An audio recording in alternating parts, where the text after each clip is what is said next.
What's going on, family? What's going on? Welcome to the Lapeef Network. Appreciate you guys for tuning in for this special broadcast. How y'all doing? I see y'all showed up a little early. I know we late. I know we late. You know how we do. I promise you in 2022 we will be getting better. But shout out to people in the chat. I see Just Jay. I see you. See the Green Gang. Victor, 404 Tyler, Teddy 504, Patty Cakes. Thank you guys, man. Thank you guys for tuning in. So I'm gonna hop right into it, man. I don't know if some of you guys watch King Talk on the Lapeef Network, but that broadcast on Tuesdays at 7:30 Central. And towards the end of the show, we have a tendency to bring up guests, and I like that part of the show because you're able to get different perspectives that's different from that's different from the people that's currently on the show. So there's a gentleman by the name of Mr. Lee, is what we call him. He prefers to be called Lee. He came in and he dropped a lot of heat, a lot of jewels. I was getting a lot of DMs about this brother, man, and a lot of emails, man. Mr. Lee this, Mr. Lee that. Mr. Lee definitely brought that fire. So I spoke with Mr. Lee and we had a few conversations, man. He has a lot of game that I feel that he's able to give you guys. So I wanted to bring him in, particularly today, midday, to see if we can get the rest of your weekend started right. So let me bring Mr. Lee up, man. Let me bring Mr. Lee up. I know you guys have been waiting on him, so I'm gonna shut my mouth up. Mr. Lee, y'all.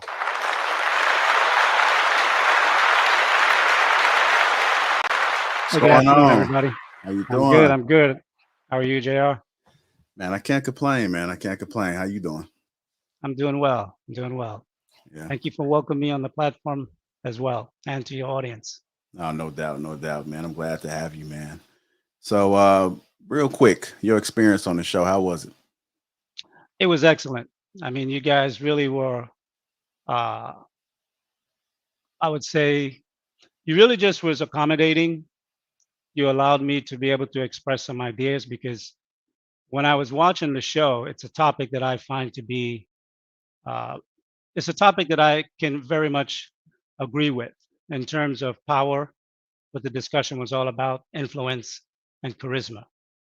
And as a person, for me, when I look at power, I look at it from how it can be effective in our community and in our society. And one of the things that I see that we as Black men don't have in this society is the ability to exert power. We can exert power over our community. We are unable to exert power over our women, our households, and we don't exert it in the larger society as well. And I think there are many reasons as to why that may be, but reasons are reasons. They're somewhat like excuses. So I think at this point we have to really like strap up and be ready to take power because power is never given.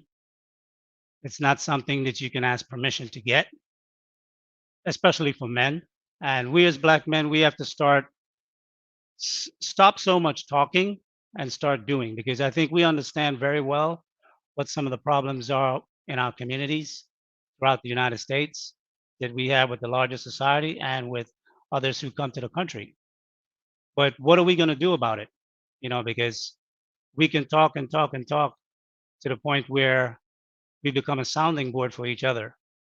But how are we going to take steps and what steps are we going to take to seize power and take it so we as Black men could, one, craft our own image, two, control our own finances and money, and three, exercise influence on others, whether they would like it or not. Okay. All right. So I know the people seeing the thumbnail. I'm gonna bring it up real quick. The Black Man Sage Talk with Mr. Lee. Leadership is on there. Leadership.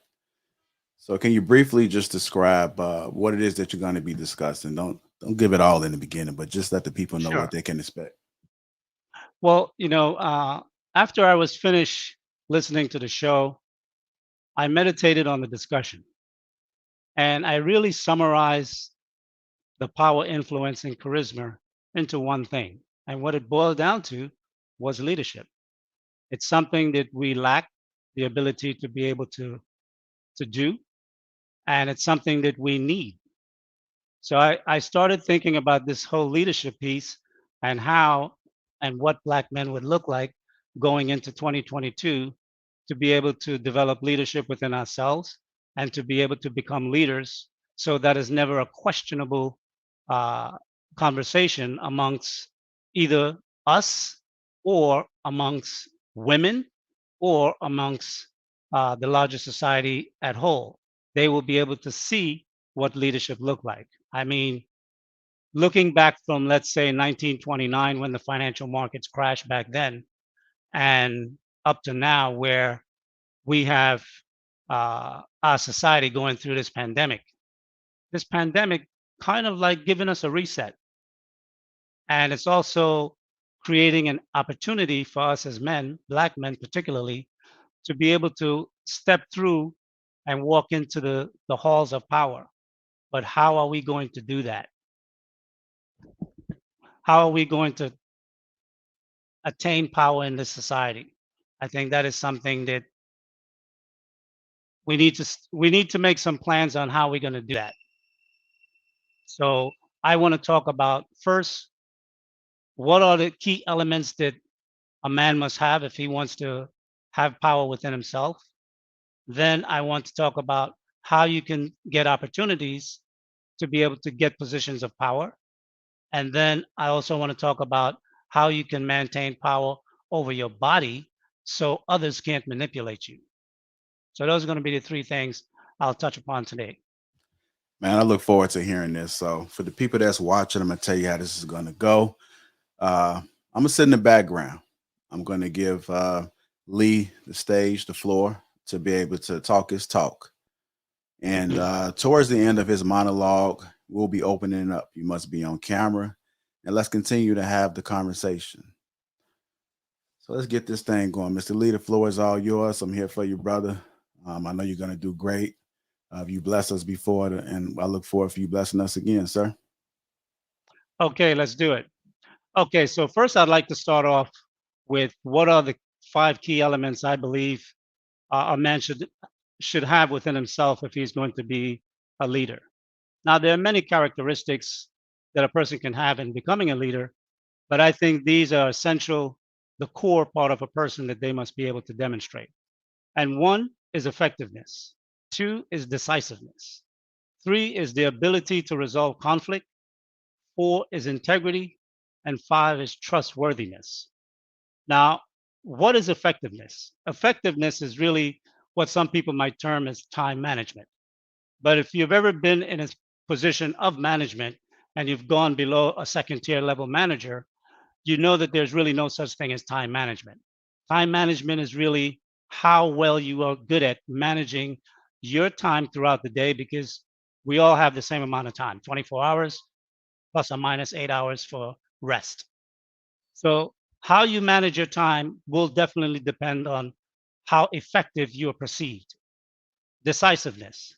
Being decisive is clear. That is your ability to command. Leaders take command, they don't ask permission. You know, I've been listening to the Manosphere for a little while now, going on about 2 years or so since 2019. And from time to time, I've heard men say in conversation that their woman won't let them lead. And to be honest, I mean, when I heard that the first time, it was like hearing fingernails going across a chalkboard. It was cringing because if a man needs to get permission from his woman to lead, that man is not a leader, plain and simple. He just don't have the equipment yet. So he needs to learn some things that were missing in his upbringing. A man should never have to ask for permission to lead. As a man, you're supposed to have the ability to lead, and you should know that. And where you lack in skills and ability, you should train yourself. Resolving conflicts. It is very important that a man knows how to resolve conflicts and controversy because controversy left unchecked can lead to the destruction of families, communities, and obviously anything that you might build as a legacy, right? So you have to be able to resolve conflict. And usually that starts in your closest circle, your friends, the people that you work with. Integrity. I'm going to come back to integrity and I'm going to jump down to trustworthiness. Trustworthiness really comes from the point where you have demonstrated some sort of ability, dependability, and reliability. These two things are essential if you're going to develop the trust of others. For someone to be able to trust you, they need to be able to see that you're a person that you keep your word, you're reliable on what you say, and you're dependable for what you're going to do. Those two things will build the trust of others around you. And obviously, honesty. Honesty is very important to have because that is a key aspect to how, especially if you're dealing in a corporation, companies will observe your behavior. And I think maybe Anton can speak to this, but in a corporation, someone is always watching.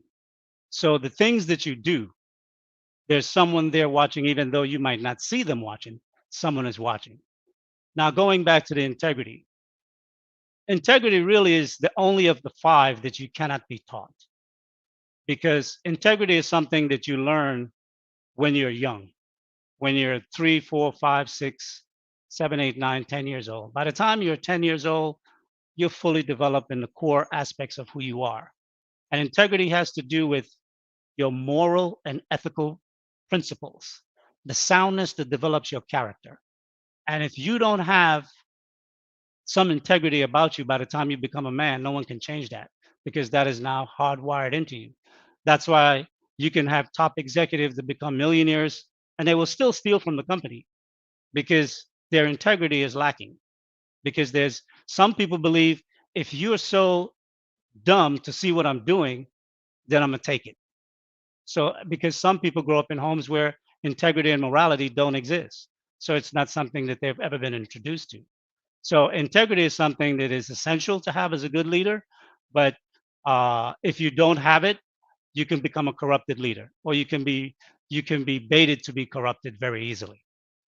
Now, one of the greatest aspects in how you can grow yourself to become a good leader must become a servant first.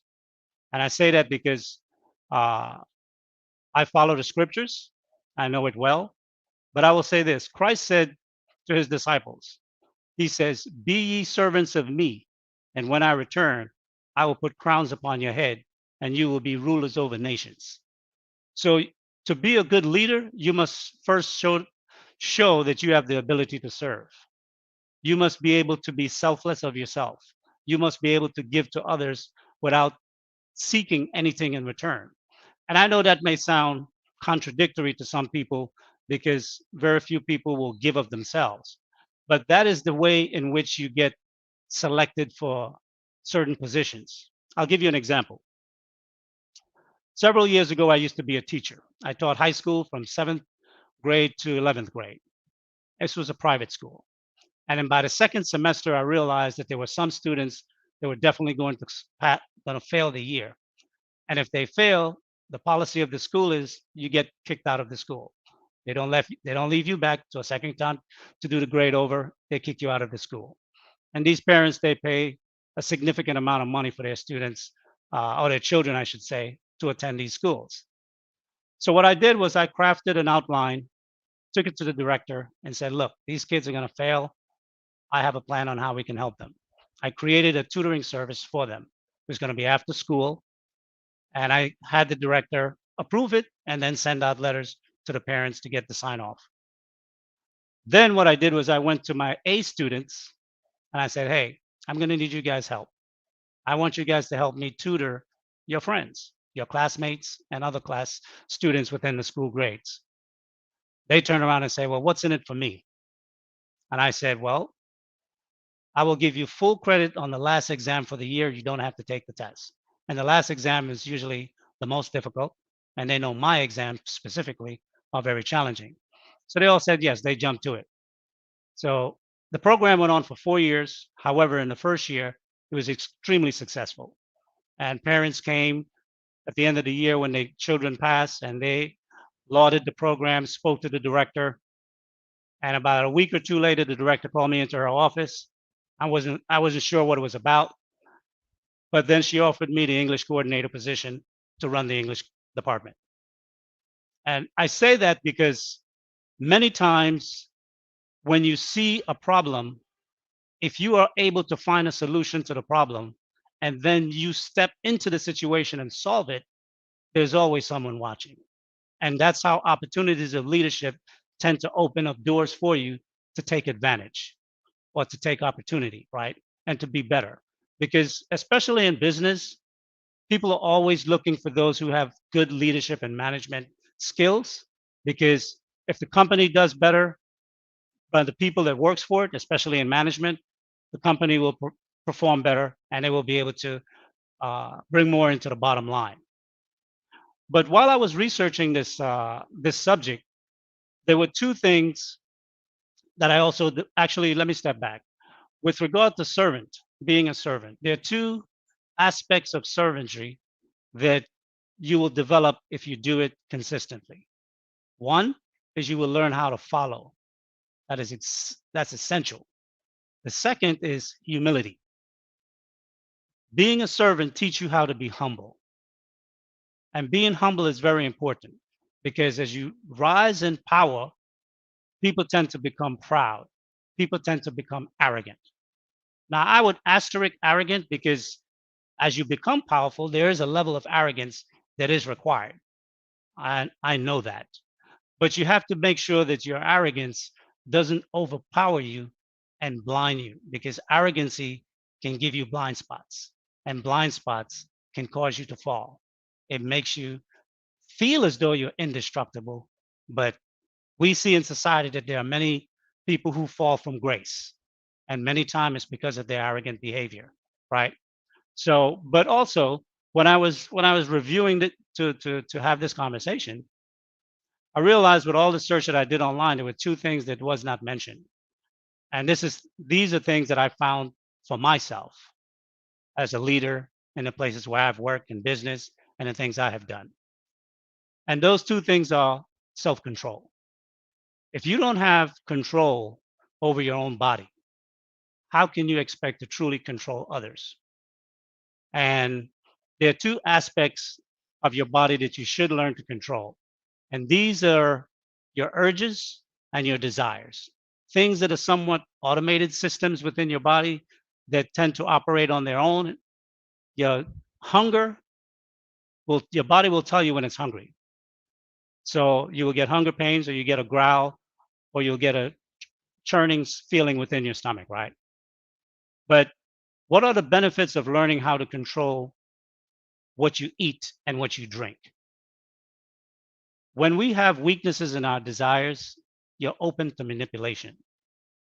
If you can't control what you eat, when you eat, and what you drink, and how much you drink, if you rise to a position of power, there'll be those who will be looking at you.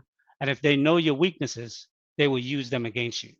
So, learning how to control yourself is essential. Learning how to control something within you that ordinarily you don't have to do nothing for it to work.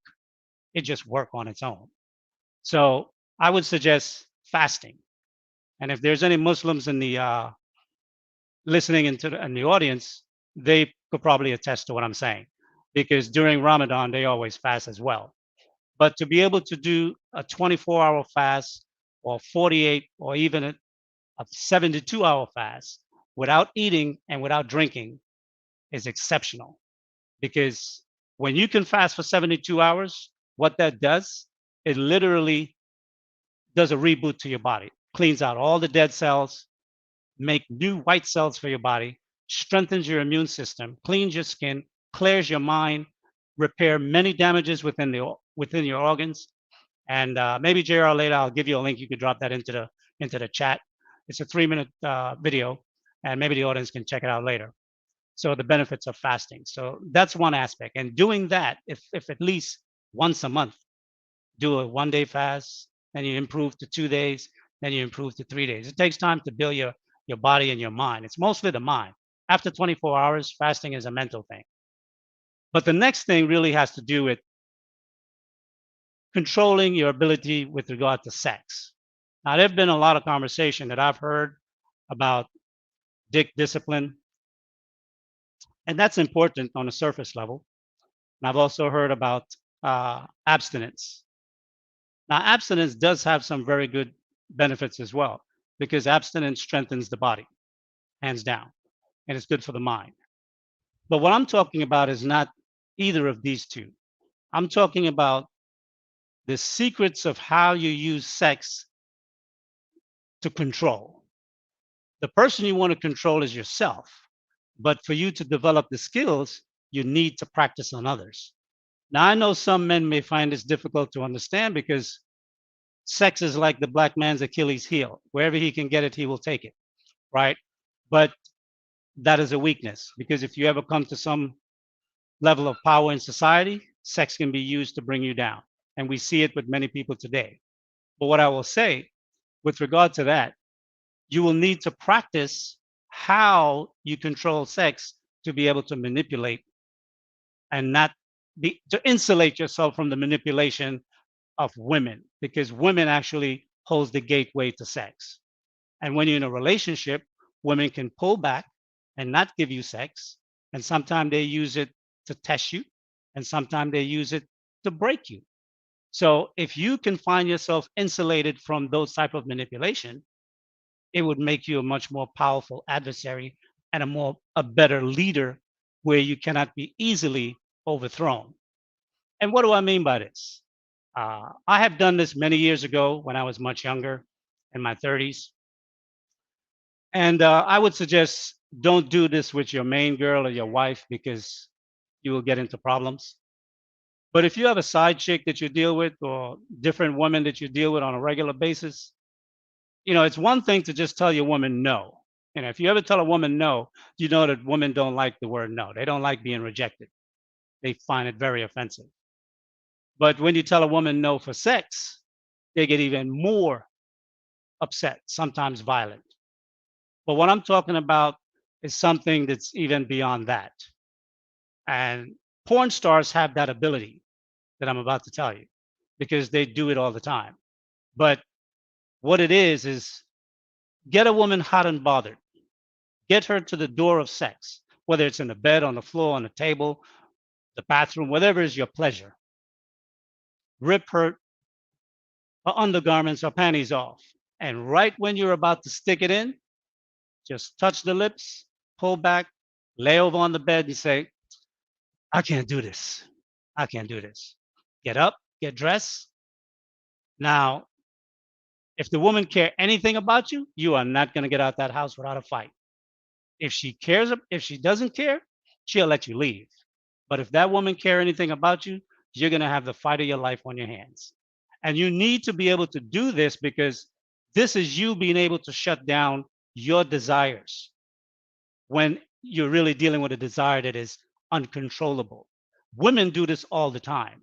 It's like we hear now that even when a woman grants you consent, in the middle of sex, they can revoke consent. That's what this is.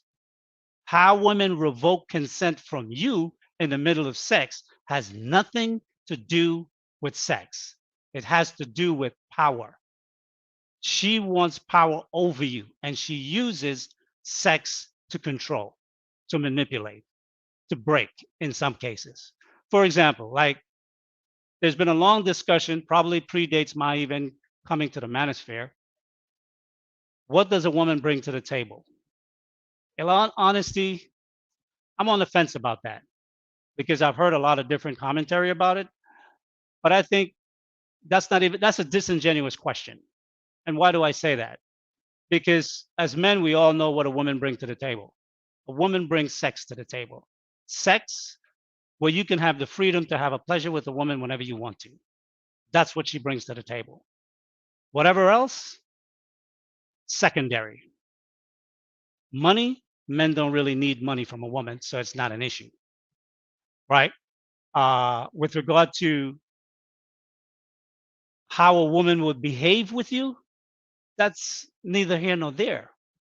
The main thing a man wants from a woman is sex, and women know that. So when you sit down in a conversation about what do women bring to the table, it's really a disingenuous question because a woman don't want to say or don't want to look as though the only thing they bring to the table is sex. But you know that, and I know that. You know why? Because anything else that a man need, he can get. He can get someone to clean his house. He can get someone to cook. He could get someone to hang out with if it's just companionship. But what he can't get is someone who is going to give him sex on a regular basis whenever he wants. And so the discussion as to what a woman brings to the table is somewhat disingenuous because we know what they bring. We know what a woman brings to the table. So I think that conversation, we need to kind of put that to the side a little bit and focus more on the other things that we can get from a woman, which are the intangibles: comfort, agreeableness, emotional support, a loving caregiver of your children, and a woman that will have your back. I mean, for me, that is something that I find highly required. A woman that will have your back. I think in the hood, we call it ride or die chick, right? But what I mean by that is a woman that will protect your image. A woman that has your back will protect your image. She cares about how you're perceived, so no one can tear down your image because that reflects on her as well. So when she's out in public, she will not do things to damage your image. And that's really, excuse me, that's really what having, for me, when I say a woman having your back, that's something that I think men today crave in women because how often do you see women betray men? I mean, you see a man would have sex with a woman, they're laying in the bed, she take a selfie and then she post it online. That's betraying. That's betrayal. Women don't have, they have very little integrity today. But sometimes I feel that we as men have dropped the ball when it comes to that. We drop the ball because we are the leaders. The other night I was listening to a conversation on Kay and uh, and Kayla. They were speaking. It was a good conversation, but at one point they got into a dialogue where there was some confusion. And what I saw, Kayla said something. She said, uh, "Power is never given." No, she didn't say that. She said, "What was the term she used?" She said, "A man should never argue with a woman," and she was right about that. You should never argue with a woman. If you have a disagreement, you should voice your opinion once or twice, three times at the most. And the discussion continued after. And the young brother, Jonathan Brownsville, I believe is his name, he went beyond necessary to try to explain what was meant in the discussion. And what he was doing for me, it really hurt because it is clear. I think sometimes we believe that women don't understand what we say. And I think that is arrogant on our part to think that a woman don't understand you. Women understand you perfectly, but they just choose not to obey or follow or acquiesce to whatever it is that you're saying. And I watched him go between uh, Kayla and Kay back and forth, explaining his point like a thousand different ways for them to be able to comprehend what he meant or what was being said. And they bucked up at it in every turn. And I think as men, we have to realize when a woman is being deliberate and when a woman is genuinely not understanding something. And I think most women today, with the education that they have, with the experience in life that they have, the general things that we talk about on YouTube, they are fully understanding of what it is.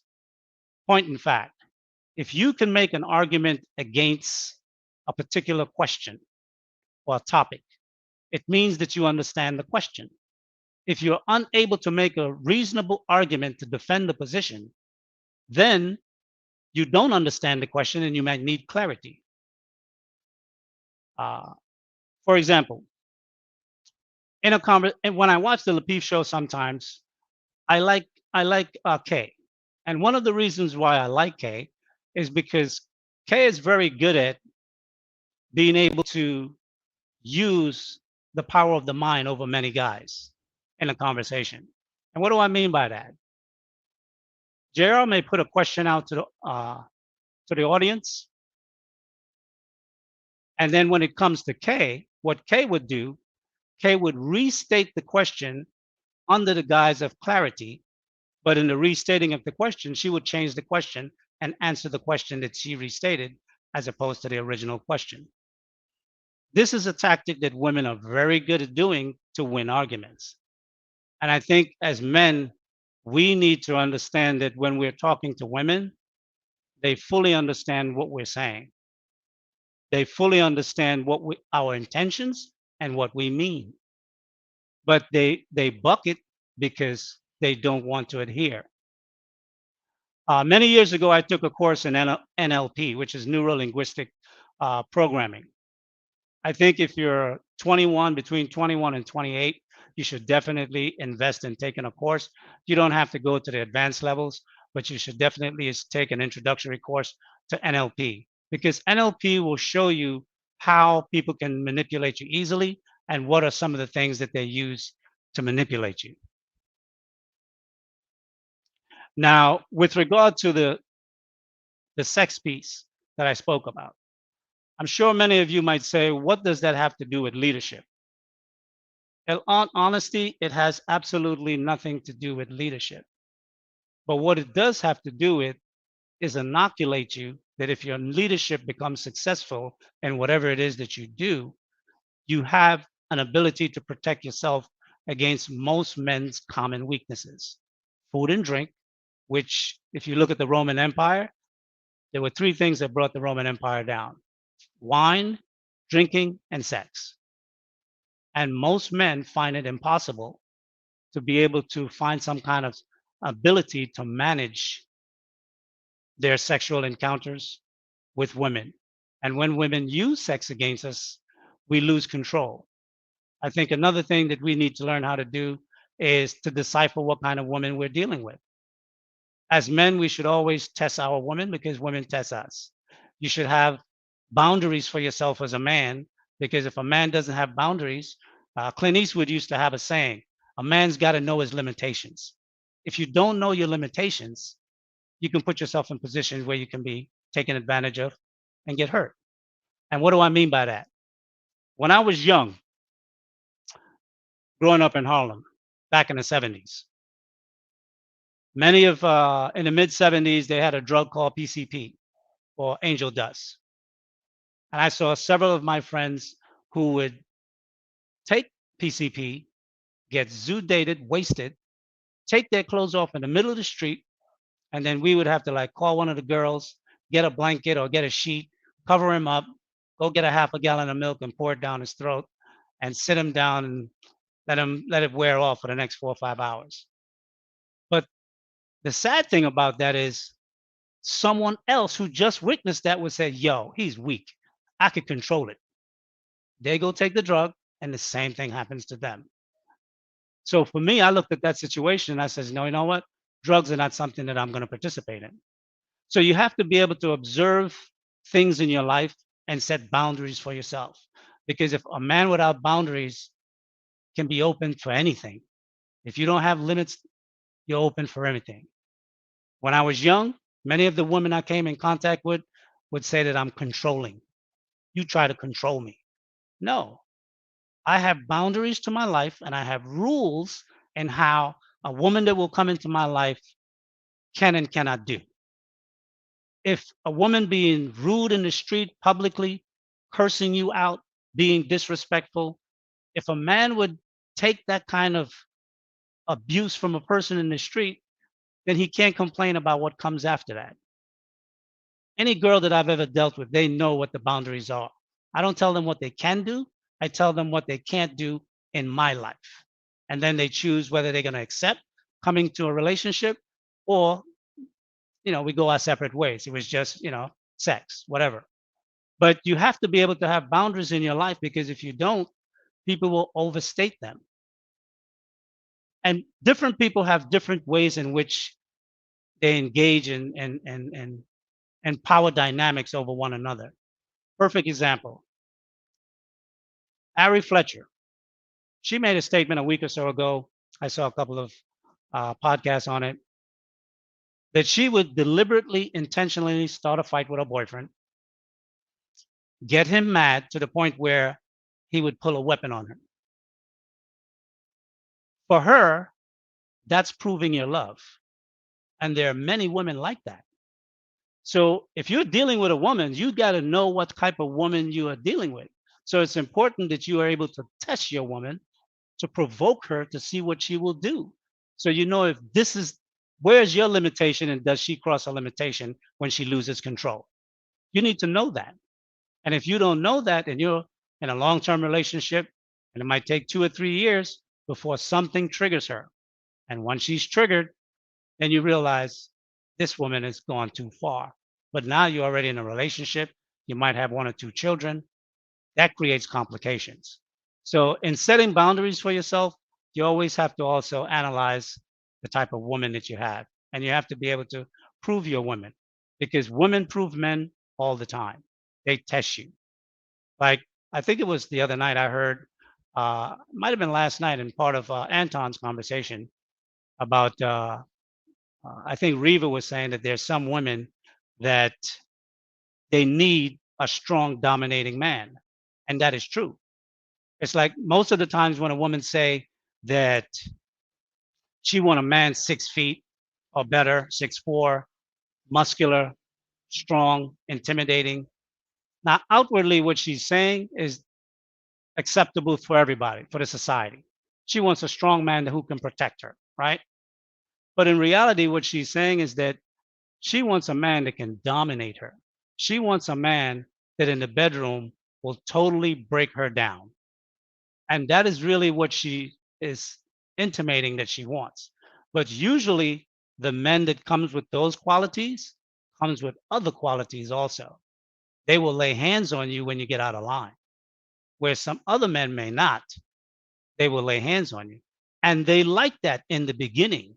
But 10, 15 years later, when they grow and mature, then they don't like that anymore. So when they break the relationship, they will usually say, well, he was abusive. No, you like that for the past 10 years.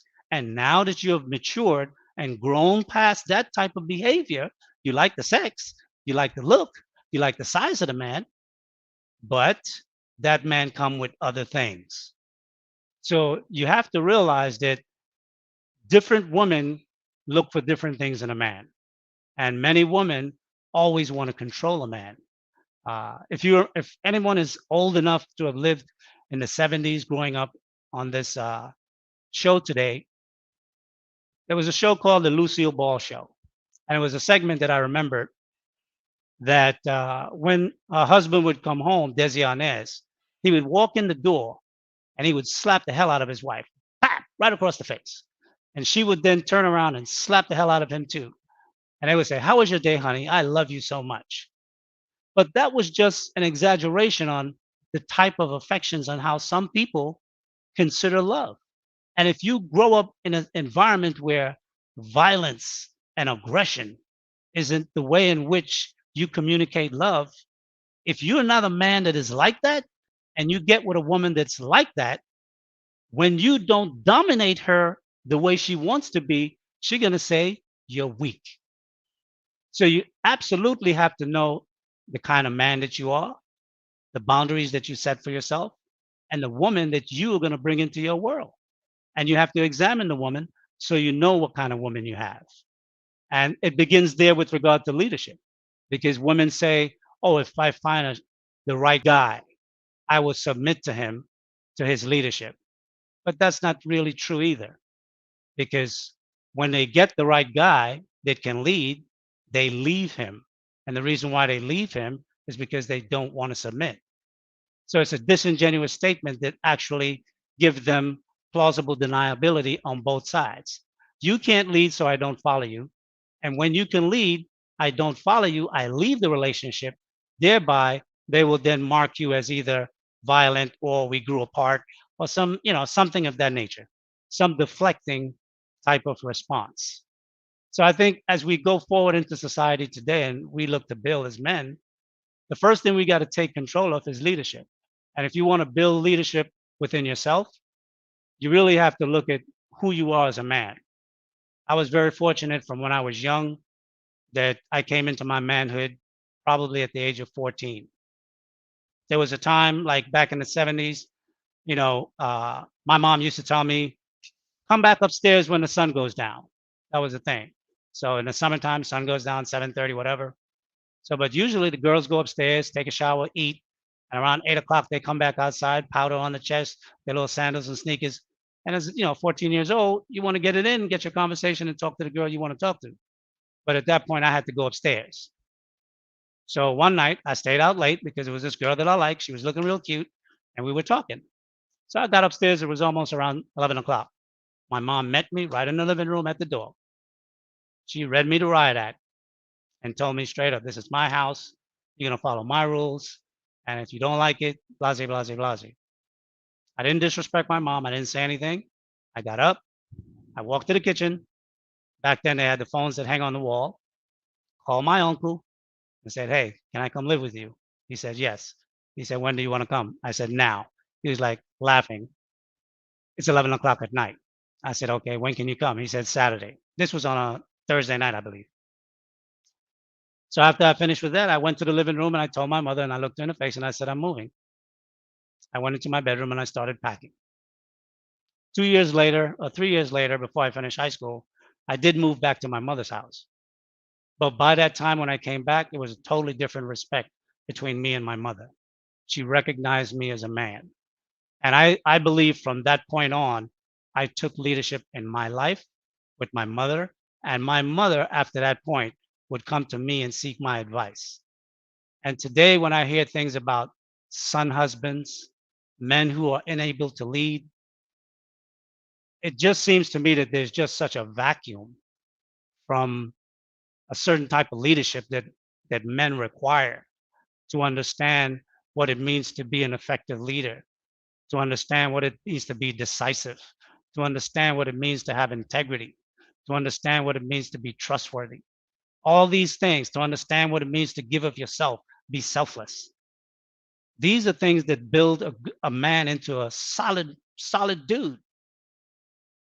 But yet we find that for whatever reason, we falter in one or more of these things and we keep stumbling. So what I want to be able to do is have these conversations to open it up so we can actually get a better understanding of what is it that it takes to be a man? What is it that it takes to be a black man in society today? And what is it that it takes to be a black man who's going to rule over his house and his woman? Those things are essential. And getting the right woman, that could be hit or miss for some people. But like Reva said last night, there are some men, women, most women would subject themselves to if you come correct, if you have the ability to subdue that woman. And it doesn't necessarily have to be with physicality. I remember the first time I had a black woman check me and tell me why she wasn't going to go out with me. I was in college, beautiful Haitian girl, and I was studying engineering at the time. And we used to hang out together in the lounge. It was me, her, two other guy friends, and two other female friends that she had. So it was all six of us. We took the same courses, so we all hung out together, did homework and whatnot. But that one day, she was just looking really good. So I asked her, I said, hey, Joanne, would you like to go out? And she looked at me and she said, Lee, you too short. I was like, what? She said, you too short for me. When I wear heels, I'm going to be bigger than you. I said, okay. That was the first time a woman actually told me why she rejected me. I went home and I closed my bedroom door and I had a mirror behind the door, a full mirror. And I looked at myself. I was like, shit, I am short. It never kind of really dawned on me to put two and two together that my height affected my ability with women. But that was the first time I was told that. And from that day, I said to myself, I will never be rejected for my height again. My wife was taller than me. The majority of my girlfriends I've had have been taller than me. I've dated a basketball player from out of New Jersey. She was 6'2". But I made myself that man so my height would not be an obstacle. If you want the things that you want out of life, you have to make yourself to overcome the obstacles that are placed in front of you. It doesn't mean because the obstacle is there, you can't get it. It just means it might be a little harder for you to achieve it. So, when I hear on YouTube all the difficulties that brothers or men in general are having with women, for the past 2 years, it's been like, I really haven't jumped into the conversation because I didn't feel I had anything to add. And the real reason why I didn't believe I had anything to add, because that really have not been my experience.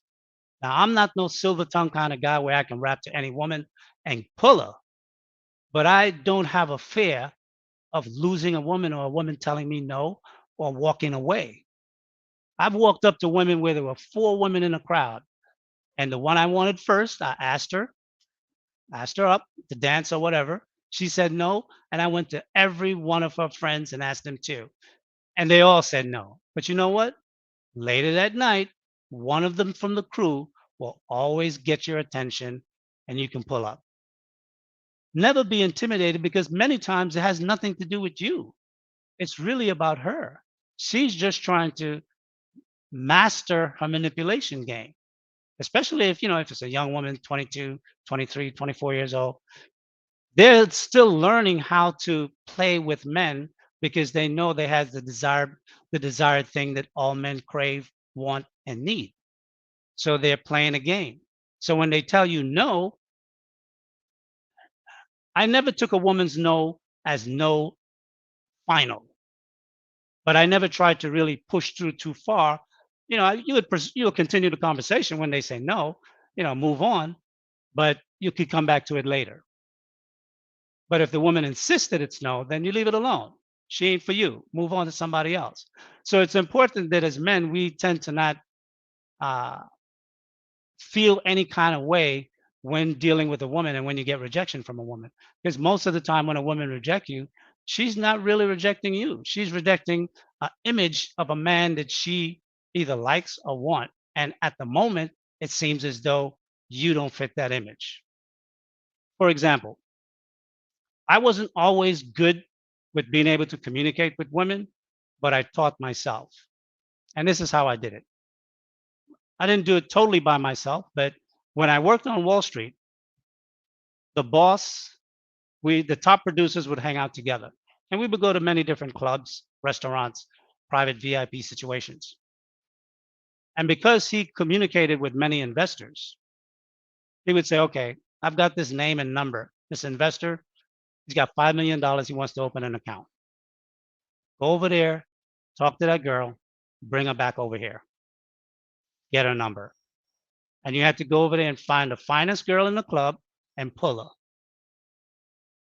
And once you have the discipline, the confidence, the ability to walk up to a total stranger who is fine as hell and persuade her to be with you, then you have the ability to get on the phone and ask a totally strange investor that you don't know, who is probably in another country, and tell him you want him to transfer $10 million into the firm's account. And that's the level we're going to start. But you can't have that confidence to say that if you're taking the train to work, if you live up in a project somewhere. You have to develop that ability so you're not talking out of your pocket, which is empty. You're talking as though you do this every day. You manage hundreds of millions of dollars every day. And the best way to develop your confidence is through women, because women are men's weaknesses. And that's how, over time, I was able to not only become a good producer, but also become someone who was very confident when I interact with women and talk to them. And rejection for me was nothing. It was just a no for the moment. Sometimes no is no today, but tomorrow is a yes. So we have to understand in general when we're dealing with women and how we communicate with them. But more importantly, what kind of man we want to be, or what kind of man are we, and what kind of leader we're going to be first with yourself, because you have to be able to lead yourself before you can lead others. And you never want to be in a position where you feel as though you don't have the power. If you're in a relationship where you feel you don't have the power, you have to submit to the woman. you need to exit that relationship the best way you can. Like I've never had a situation, either when I was married or when I was in a long-term relationship, where if my wife was upset with me, that she would say, I don't want you sleeping in this bed. If she was angry and she didn't want to be next to me, she would grab the pillow, she would grab the quilt, she would go in the living room and sit down or lay down, and I'll go to bed. Sometimes I'm getting up at 3 in the morning because I need to talk to London, the market, before the markets open in the United States. So my sleep or my rest was preeminent. And 9 times out of 10, when you don't budge on simple things like that, your woman will gain more respect for you. Because when she told you to get out the bed and go in the living room, yeah, the argument was the cover story, but the real reality is that she was exercising power over you. And the more you allow a woman to exercise power over you, the more she will lose respect for you. That's why sometimes I really like the way Anton speaks, because Anton speaks with a lot of arrogance. Not as I wouldn't speak with that much, but he speaks with a lot of arrogance. And arrogance is necessary when you speak with women, because a woman always thinks she's better than you. So you have to knock her down 1 or 2 pegs. She must always have to look up to you. If a woman don't look up to you, she has no respect for you. If she has no respect for you, she'll mistreat you. If she stay in a relationship, she'll mess around behind your back. Or if it's a relationship where she can walk away from, she'll leave you for someone else when they come along. So understanding those things is very important as we go forward in the discussion. Uh, in this conversation, we're going to have 3 series. In the last series, I want to talk about how we can make steps with regard to investment, building organizations that can really take us into this 21st century. Because in reality, since 1865, when we came out of slavery, and the HBCUs that we built and the capital that we built after that period, as Black men, we haven't done anything for the past century.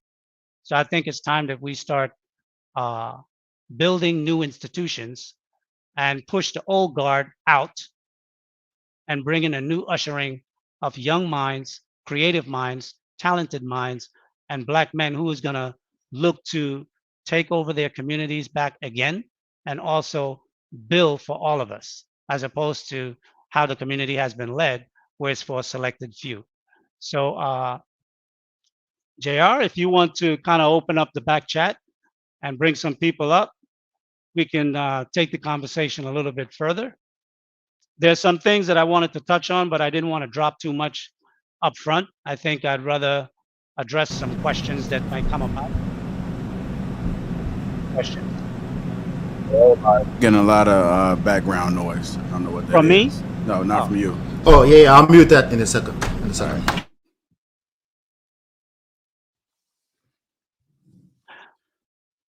Hey Lee, that's great, man. This is great. I've definitely been learning some things. I'm sure the people in the chat's been learning some things, man. Salute to you. I've been jotting down little notes on my iPad. not a problem. So sorry about that. Can you hear me? Can hear you good. All right. What's going on, JR? Good to see you again, man. Nice to see you too. All right. Good to see you, sir. Nice to meet you, sir. Likewise. Hola. Yes, Is that how I Ola. pronounce it? That's correct. Ola. Okay. It means wealth. Nigerian Yoruba. So thank you so much for coming here. First of all, thank you to JR. I think I can trust JR that he's going to continue to evolve this platform when I see things like this, because this platform is popular for many other reasons. So thank you so much for giving your time to us young men for this kind of conversation is needed more and more so because of the enlightenment, the civilization, technology. Everybody wants everything quicker, faster, easier. So we're looking for all the answers as fast as humanly possible. So sometimes we believe too much in our own knowledge, right? And we forget Correct. there's a space for wisdom. So my question today for you really quickly is that the manosphere, from what I'm hearing a lot from the manosphere, is that we have to hold women accountable. We have to make them accountable, right? I'm paraphrasing a little bit. They say that in Sure. so many different ways, right? Right. What is your take? And is this a good place to come from? Is there other effect of thinking this way? Is that okay to think that way? What is your take on this? Well, I think you can have a multi-pronged approach in how we can address women because of the way our society has somewhat fell apart in our community, the Black community, and the way in which some people would say the gynocracy or women who have been leading the community have not really brought value. So they need to be held accountable. Accountability is important, but I don't think accountability is the biggest piece, excuse me, is not the biggest piece of where as men we go forward. Because the reason why we have an issue with holding women accountable is because they have been void of accountability for a very long time. And that's on us. So I think going forward, yes, we do have to hold women accountable to a degree. But I think as Black men, we need to start holding ourselves more accountable for our lack of leadership in our community. And leadership really, how can I say this? Many times leadership comes from executing penalties for bad behavior. See, what we don't do is execute penalties for bad behavior. Uh, Men are so desperate for sex that they overlook the bad behavior that women do to get the sex. And then when the bad behavior get to the point where it is totally disrespectful, then they complain about the bad behavior. But bad behavior don't start as bad behavior. It's like the manipulation game that women do, right? I don't have daughters. I have sons. But when you have a young daughter that's 4 or 5 years old, 6 years old, she learned at a very early age how to manipulate her dad for the things that she wants. When she grows up and she's 18, 19, 20 and older, she used that same manipulation to manipulate the men in the world for the things that she wants. The thing is as a man, if you have boundaries for yourself, when a woman enter your zone, you let her know these are the things that is unacceptable if we're going to be together. She has an opportunity to say yay or nay.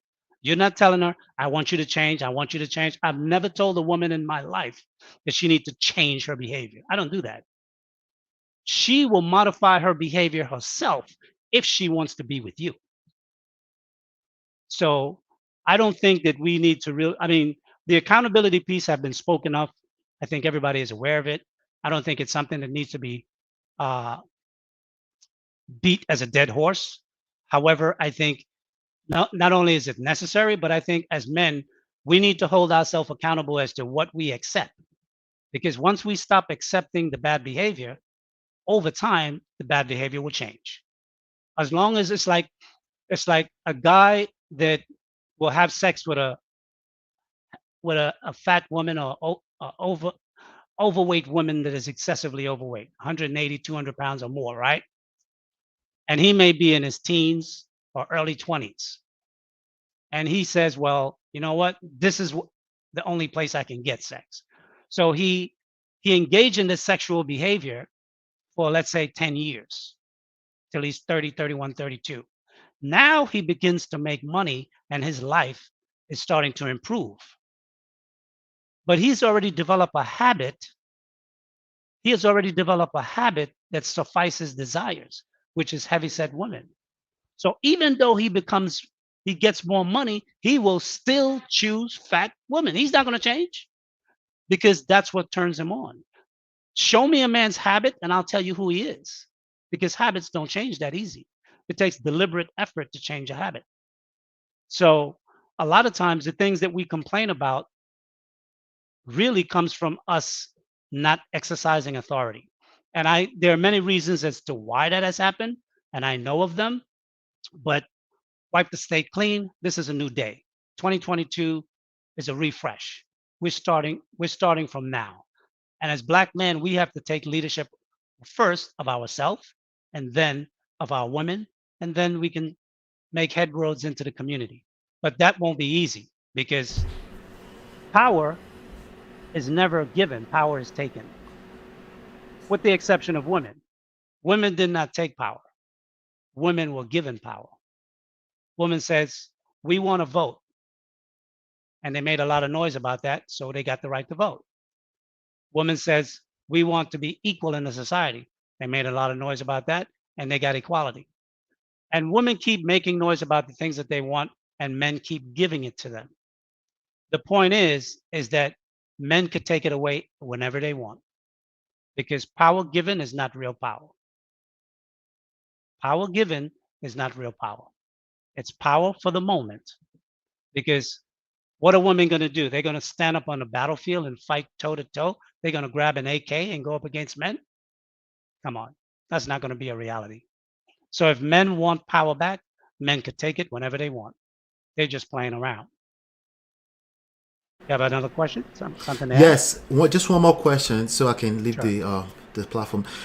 So a lot. I've been out of the game for 15 years. A lot of young men, when we're offering advice, or I mean, they're asking questions. When we offer what we think we know, they tend to gravitate in the direction of, well, you're out of the game. You don't know what we're dealing with right now, in terms of the dating game. So they have a lot of pushback from that standpoint, that we're not in the game. I'm hearing the questions. I feel like I have answers sometimes, but the answers are not good enough. And a very quick place to go to is that you're out of the game. How could you know what to tell me? What would you say to a young man like this? Well, what I would say to a young man like that, first I would try to have a conversation and see where his confidence level is. Because like, I mean, I'm older, so I don't use like apps to meet women. And I know that is that's prolific now in how men meet women because of technology. And I don't have a problem with those who do it. But what I would do is, if these are men in your circle and they're close to you, take them out to a restaurant, take them someplace, get 3 or 4 guys and take them to a place where women are frequent and say, who do you like? Go talk to her. Test them. The only way you develop the ability to persuade a woman to do anything or to like you is to approach her and tell her what you want. I mean, I have, in my experience, and I'm only 5'7", I'm not a big guy, but my confidence in the way I speak and carry myself, most of my clients for at least 15 years, when they met me, they came to New York and met me, they were like, man, Lee, I thought you was 6'4". You sound like a real big guy. And that's most of the time what I hear. So when I meet women, because I'm short, I don't let that have anything to do with me. I speak to them with power, with authority. I tell them what I want, and they could say no and they walk away. Some women will give you a look like, what the hell? But you know what? You walk off and go speak to another woman, and this woman is laughing and joking and carrying on with you. You know how you feel that beam in the back of your neck? Turn around. She's going to be looking right at you, giving you that face. Trust me. Many times, I think today, because so many young men may have lacked leadership from a man in the home, they don't understand the dynamics on how to really interact with women. So because a woman shoots you down, you get your feelings hurt, you walk away with your tail between your leg, and you say it's all over. They just don't know how to play the game because sex is a game. Thank you so much. Thank you, JR. We'll talk soon. No problem, man. Thank you. All right. What's up, Heat? What's up, fellas? Hey, good afternoon. How are you? How you doing, brother? Brother Lee, I appreciate you, man. When I caught you on this show on King Talk, man, hey, I knew right there, Jay. I knew what Jay was thinking, and I could see the wheels turning, man. And man, I'm glad he did. I started to see your IG message to Jay at the time, but I said, nah, Jay, look like he's about to put some things together. I thought I was dropping an idea, but man, Jay, I was ahead of the curve. So Jay, I appreciate what you do, dog. Mr. Lee, I'm just mesmerized by that story about y'all. Was that y'all business? Is that what the company you work for? That the training method was to go pick up girls? Is that what it was? Actually, it's funny because I work for several firms on Wall Street, but I ended up at a trading firm which was owned by a black guy. Okay. And it was me and another brother. We were over at a boutique firm on Broadway, which is right in front of the S&P building where the bull is. And we used to go over to his shop. He had a small shop, and it was right on Broad Street, right next to the New York Stock Exchange. I started back in 1990, and he was the type of guy. I mean, this guy's like 6'4", 250. He looks like a serious football player. He was I mean, he's a super intelligent. But one of the things he liked to do was socialize. And he learned this from the people who he used to work for. And that's something that's very big on Wall Street. But like Kevin Samuels always said, he used to do a lot of business in strip clubs. I never did business in strip clubs. I mean, I hung out in strip clubs, but I didn't do business there. But where we did do business was in restaurants, bars, social places. And we didn't do business with clients there because our clients was all over the world. My clients was really professionals, portfolio managers, hedge fund managers, high net worth investors, guys that are, if you're a high net worth investor, you have to have at least 5 million or more, right? If you're a portfolio manager, usually these are guys with at least 50 to 100 million in under management or bigger. So these were primarily my clients. And so we service the professional side, and we also service high net worth individuals. So the high net worth people will hear about us because my boss used to get interviewed on CNBC, CNN, Fox, and stuff like that. So investors would call in. They would want to know this, that, and the other. How can I get involved with what you guys do? So one of the things that we started to learn, my boss started to do very early, was to help you develop your confidence. Because when you're talking to someone who has been a millionaire for 10, 15, 20 years, there's a certain sense of air in which they talk, a certain level of confidence with them. If you're a guy from the hood, wherever you are as a black man, even if you come from a very wealthy home, it's rare that we come from wealthy homes where people have tens and tens of millions. So you may not have the wherewithal that when you're speaking with someone, asking them for $10 million, that it's second nature to you. You come off nervous. You come off unsure. You double think yourself whether am I asking for too much, when in actuality you're asking for too little. So the way my boss used to take us out, usually the top producers would go out, which is 3 or 4 guys, and we would go out to a club.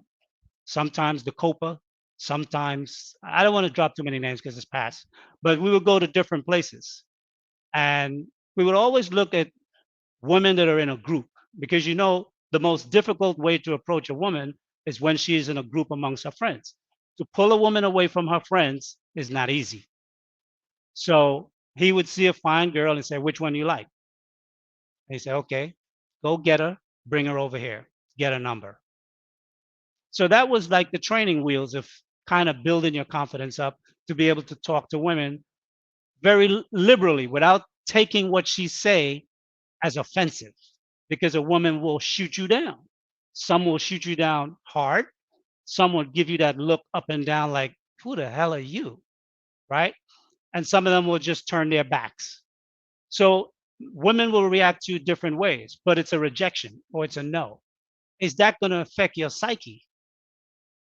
Once you get to the point where it doesn't affect your psyche, then her rejection means nothing. It's only a simple no. And many times a no from a woman today is not a no tomorrow. And I have seen that in my own experience. Man, hey, I love it. I love it. And I never thought about nothing like that, because I know what you're talking about. I remember, back in the days when you used to go to the club and usually used to dance and ask a girl to dance, slow dance with a woman. Right. That's how far I go back. And it'd be, like you said, it'd be a table full of ladies. I wouldn't point out nothing particular. I would say, with one of you ladies, I didn't give a damn or not. And you know what? I would go after the big girl, and I would get on that floor and I would freak the shit out of her. She thought I was a black Chippendale out there dancing her. But man, Right. other girlfriends, they would look and see, like, damn, you see how you dance with her? I mean, imagine with me, and I'm a little more petite, a little more small. I'm trying to pick the big girl up and everything. I'm at JR. Man, you couldn't tell me I was a super freak. I told you I was doing my manhood days. But I know what you're talking about. I would try to get, man, Whichever lady want to dance, let's dance. I didn't care if you was ugly, big, whatever. Let's dance. But guess what ended up happening? The mother pretty girls later on that night. Would you like to dance? Yeah, come on, baby. Whatever. But that built up my Absolutely. confidence. And I try to, man, I love it. I love it. I could imagine having my It, supervisor say, hey, to build up your confidence, let's go to a club and pick up ladies and you bring it know, over. I'll drop I you. could I'll imagine. drop you. I'll drop you an old school game that we used to use. Right? All right. We call it the negative sell. Okay. We used to use it on Wall Street with big clients, and it used to be like a handoff to the boss. But in the club dealing with a woman, Mm-hmm. when you meet a woman for the first time, you want to be able to give her a compliment. When you give her a compliment, you compliment something that she can't change about herself. And then you insult her on something that she can change. But the insulting can't be obvious, it has to be subtle, right? For example, you meet the girl, you said hi, you look her in the eye, you said, wow, you have beautiful eyes. You get that from your mom? And then you shake her hand and you look at her nails and you said, who did your nails? She's going to be like, what? What? Nothing. Don't worry about it. She might try to press it after I said, no, come on, let's go get a drink. After that, you never really said her nails was bad. You just said who did it. But most women thinks negatively. They always assess negative things. That's why a woman will always accuse you of cheating because their predisposition is to think the worst. The next time you see that girl, especially if it's a place where you frequent, whether it's a restaurant, bar, whatnot, when you see her and you walk up to her and say hello, this is what's going to be going on. She's going to have her fingers all in your face for you to let her know they look good now. So what you'll do, you look at them, you go, they're all right. And when you do that and you smile, you know what she does? She's like, this nigga was shitting me all along. But that's game. But she was thinking about you the whole fucking week. Hey, JR, man, you got a pimp on the line. I damn it, this dude's a pimp. Hey, man, look here. Straight game. Mr. Lee, I appreciate you, brother. I promise you I do. Much love, man. Thank you for being on the show, man. Likewise, Thank you. not JR, likewise, man. thank you for Appreciate having it. it, man. Hey, No doubt, I'll man. talk to you tomorrow. I'll All talk to you right. tomorrow, big brother. All right. See you Later. tomorrow, Hank. All right. We're taking a couple more people, man. I see somebody down there, so we're gonna take a couple more people. Call in if you're gonna call in because if I don't see nobody down there, it's gonna be the end of the broadcast, man. Okay. All right. Hey, Mr. Lee, how's it going? Good afternoon. How are you? I'm good. I'm doing great. I saw the original King Talk. I didn't get a chance to watch it, but I watched the replay, and I saw everybody in the comments, and they was like, "Mr. Lee, Mr. Lee, Mr. Lee." So I didn't want to go ahead and just fast forward to your part. So I watched the whole thing, and then when I watched your part, just your part, I had to watch it like 3 or 4 times. Because the one thing that you said is you have to, sometimes as men, we don't check ourselves. We have to check ourselves. And the one thing that I love about the Lapeef Network is that you get all different types of perspectives. All different types of perspectives. And you being an OG, when you said you had 500 students, remember that part we said you had like 500 Yeah. students that you got from when you were Right. teaching? Right. I'm your 501.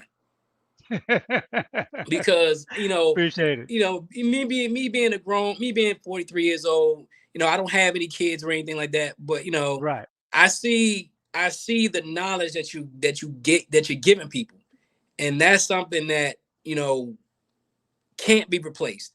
And we need more guys that are your age giving out that knowledge, because that knowledge is power. Knowledge is power. I just had one quick question. Sure.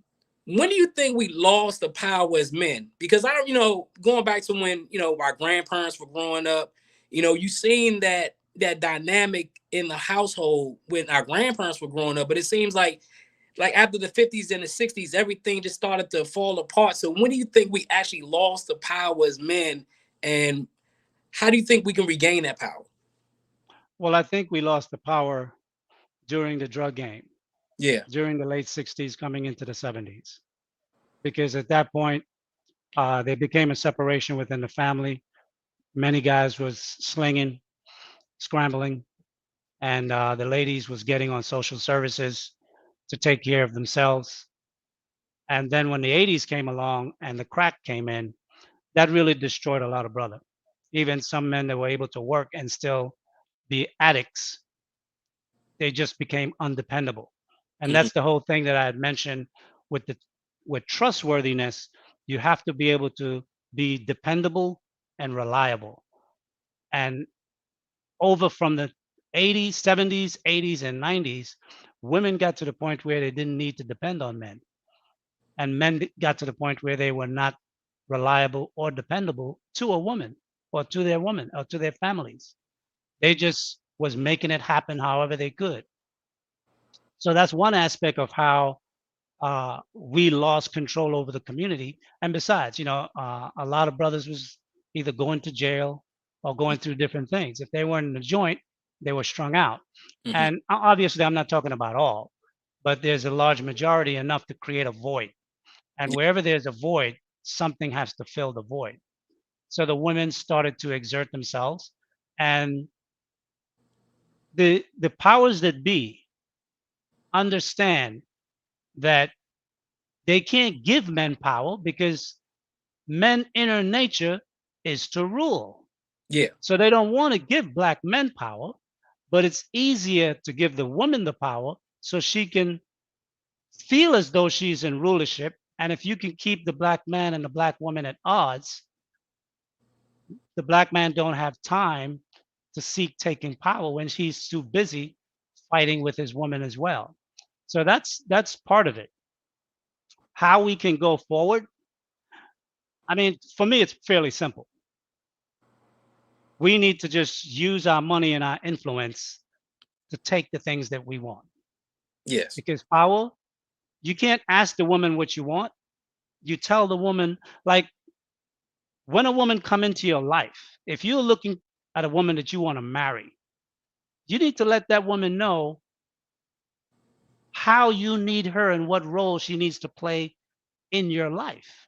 Hmm. If you want her to tell you what she's bringing, it's irrelevant because the way women think today, they think more from a masculine centric way of thinking than from a female centric way of thinking.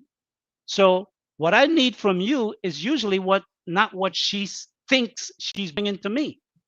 So it's important that as a man, you start laying down the rules from the door Uh, automatically. yeah, that was so much knowledge. I'd like to thank you, Lapeef, for bringing Mr. Lee on. No Continue to have problem. Mr. Lee on. You got another student in me, man. Have a great day, folks. Not I a problem. Have a appreciate you. good one, Jay. All right. All right. Mr. Lee, we don't currently have anybody waiting to come on. Okay. Like I kind of wait around for another 2 or 3 minutes just in case somebody pop in. If you want to call Okay. in, I'll drop the link right now. Man, this is great, man. This is phenomenal. This is the energy that I've been telling you about that I've been seeing behind closed doors, outside our conversations. It's definitely delight to have you. You Can they blessed hear us. us while we're talking, or it's Oh just yeah, yeah, us? yeah. No, it's still live. They can hear us. Oh, okay. All right. Go Yeah, ahead. Continue. yeah, they can hear us. I just like it, man. Shout out to Kevin Samuels. I see him in the chat as well. He's coming over, showing his support as well. So you're Well, I definitely being appreciate it. heard. Definitely. Yeah, like you're Definitely. definitely being heard, man. And I just like the energy that comes from certain elders. Like the KS's, the U. Anton is my elder. He's a little slightly older than me, but not by much. But I just appreciate the game you guys bring, man. The wisdom. I think it's definitely needed when I'm building this platform, and it's still got a lot of work to do. I'm never satisfied, and I want to continue to build this network, and I definitely want you to be a part of this network. But I think it's great to have so many different perspectives, and as long as you got an open mind to be able to listen, we can take what we need from it, apply it to our life, and we can grow. So I just want to give you your flowers while you're here, and Appreciate it.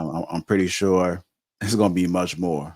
I'm looking forward to the ride. I'm looking forward to the growth. I'm sorry, I seen you was trying to talk. Go ahead. Not a problem. What I was going to say is that the next piece I'd like to talk about as a little peep intro would really be self-control in the sense that as men, black men, we need to learn how to have a difference of opinion without escalating that difference of opinion to where we want to bring harm to one another. Because, if you know anything about the European world, there was a time where all of those nations used to war against each other continuously. But they found a way to come together, to put aside their differences, to build something where they can take over the whole planet. I think we potentially have that same ability, but we fight amongst ourselves so quickly, we get triggered so easily that sometimes I think, do we as black men like what we see in the mirror when we get up in the morning? Because if you like what you see in the mirror, how is it possible that you can be so easily triggered just because you have a different point of view as one man to the other? I mean, I've seen it so many times online when I'm watching different shows, YouTubers, that quickly a difference of opinion can escalate where the words seem almost violent. And I'm like, that seems to me like it's a residue from something else. I don't know if it's from slavery or where it's from, but it's a residue coming from somewhere else that you are not able to have a discussion with someone, different opinions, don't have to agree, but can still be agreeable with that individual and walk away from that conversation without holding no grudge, no hate, and we're cool. But sometimes I see brothers are unable to manage themselves to be able to relate that way. And if we're ever going to get power in this country, that's something that we're going to have to work out because no lone wolf can take power in this country. It needs a body. It needs a body to build a community, and it needs a body of men to execute whatever plan we're going to execute to be able to take power over our communities as we go forward. I mean, there's no one woman that's leading the females. They lead as a group, and they come to their defense as a group. But as men, we don't defend each other. We look more towards looking for an advantage to take advantage of each other. And I think that goes with a little bit of respect. I think respect is something that we have to develop, because women say that all the time. Women say, well, I need you to respect me. Okay. But I think men need to respect men too. And I think that's something that I definitely want to address because if we lack respect for one another, it's going to be impossible for us to really lead on the level we need to lead on. I mean, individual men could be successful. Individual men could lead their homes. But where could that be seen as a broad tapestry where anyone looking at black people in America can say they got their shit together? All right. Very difficult. I got somebody in the background. I'm gonna bring them up. What's going on, Aaron? Hey JR, what up, bro? Nothing to it, man. What you got for us? Yeah, how you doing, Mr. Lee? Hey, good Um, afternoon. How are you? I'm doing well, appreciate you. I'll say this morning, we on the panel all night. One of the big questions that kind of came up on the panel the other night was about vulnerability. And there was a big About what? conflict, vulnerability, Vulnerability. in the Okay. context of relationships, right? So some guys were very expressive to the contents of you should never be vulnerable with your woman. And then other guys were saying you should be vulnerable with your woman. And so I'm wondering, what do you think is the level of vulnerability you should have with a woman, your wife, or someone in that position? Like, how deep should you be vulnerable to them? Well, you really should never be vulnerable with your woman. I don't believe in that. The scripture says, uh, don't bear your secrets to the woman that lies in your bosom. Because a woman, when she's mad with you, she will use her secrets against you to hurt you. I think you can display vulnerability in terms of sensitivity to your woman and expressing your care and your concern for her. But vulnerability in the sense of weakness, Women may say that they want a man to be vulnerable with them, and what they mean by that is to confess to me the things that is most deepest in you. And when you do that, you set yourself up for a fall. So I don't believe in a man being vulnerable with his woman like that. I think you need to always be able to demonstrate leadership, concern, care, protection. You need to, those things are you being sensitive to her and making sure that she's safe, making sure the children that she bears for you are safe. But in terms of like opening up a wound, a secret part where you are vulnerable in that way, and then share that with her, I don't think women today demonstrate the ability to be able to receive such a gift. Because what I see online, I see Black women betraying their man all the time, taking selfies, posting it online, revealing private chat conversations. You know, even side chicks. There was a time when a side chick was a side chick, and she knew she was a side chick, and she never tried to blow up the spot. But today, side chicks are trying to overthrow wives.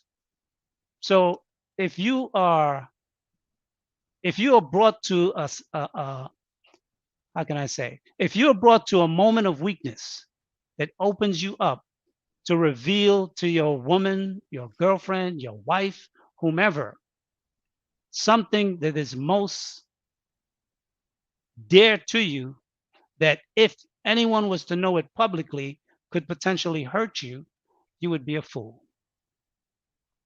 You can't trust a woman with secrets like that. And the scriptures tell you, I think it's Micah 4:7, don't trust a woman with secrets like that. So I would differ with regard to being vulnerable in the sense of opening yourself up to share secrets, because women don't share secrets like that with you. Women don't tell you her most deepest secrets. They tell you some things to make you believe that they're being open with you, and then that's usually a bait for you to be open up with them. And see, the thing, one of the things too, I want to really get into the discussion as we go into this leadership conversation is that as a man, you have to know how to rule over your woman.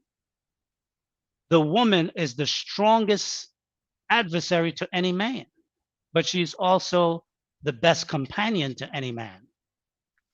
Which woman do you have by your side? And it's important that you know that, because if you open yourself up and bare your weak parts to a woman, and at any point in time she falls out of love with you, everything is on the table. And she will use it to get what she wants. So don't open yourself up to vulnerabilities that can sometimes come back and haunt you. You want to open yourself up to a woman? Tell her a secret on your deathbed. That's what I say. All right. Well, I appreciate you, Ms. Lee. That was the big question that I wanted to answer for the audience, because it was a big debate all night about that. So I appreciate you. Sure. All right, man. Get you some sleep, Aaron. I appreciate you, big homie. Yeah, his eyes are closing already. Yeah, you've been up all night like a zombie. I seen that look plenty of times, man. But you out here working, man. Definitely appreciate what you're doing, man. For sure. I'm inspired by you, man, to see your commitment, to see that you're being consistent, and that you showing up with no excuses, man. Shout out to you, man. You and Anton doing some great things, man. So salute to you, brother. Thank you, big homie. I appreciate y'all. I know that. All right, we got our room for a couple more people, man. I'll try to stall a little bit to see if they'll come in. Man, this is great, man. I'm curious what conversations are going to come from this conversation that you're having with the people, man. Absolutely. I look forward to it. Yeah, I think it's dope, man. And again, I don't know everything. So I'm sitting back and being a student. I'm a student of life, and a lot of people have heard me say that. So I definitely appreciate and much respect your way, man. And make sure I take care of you, man. I'm definitely gonna make sure I take care of you. I see, shout out to Shannon in the chat. I see you, brother. I see all the Green Gang and other members. I'm sorry, go ahead, Mr. Lee. I was going to say I appreciate your open arms and welcoming me to participate on your platform.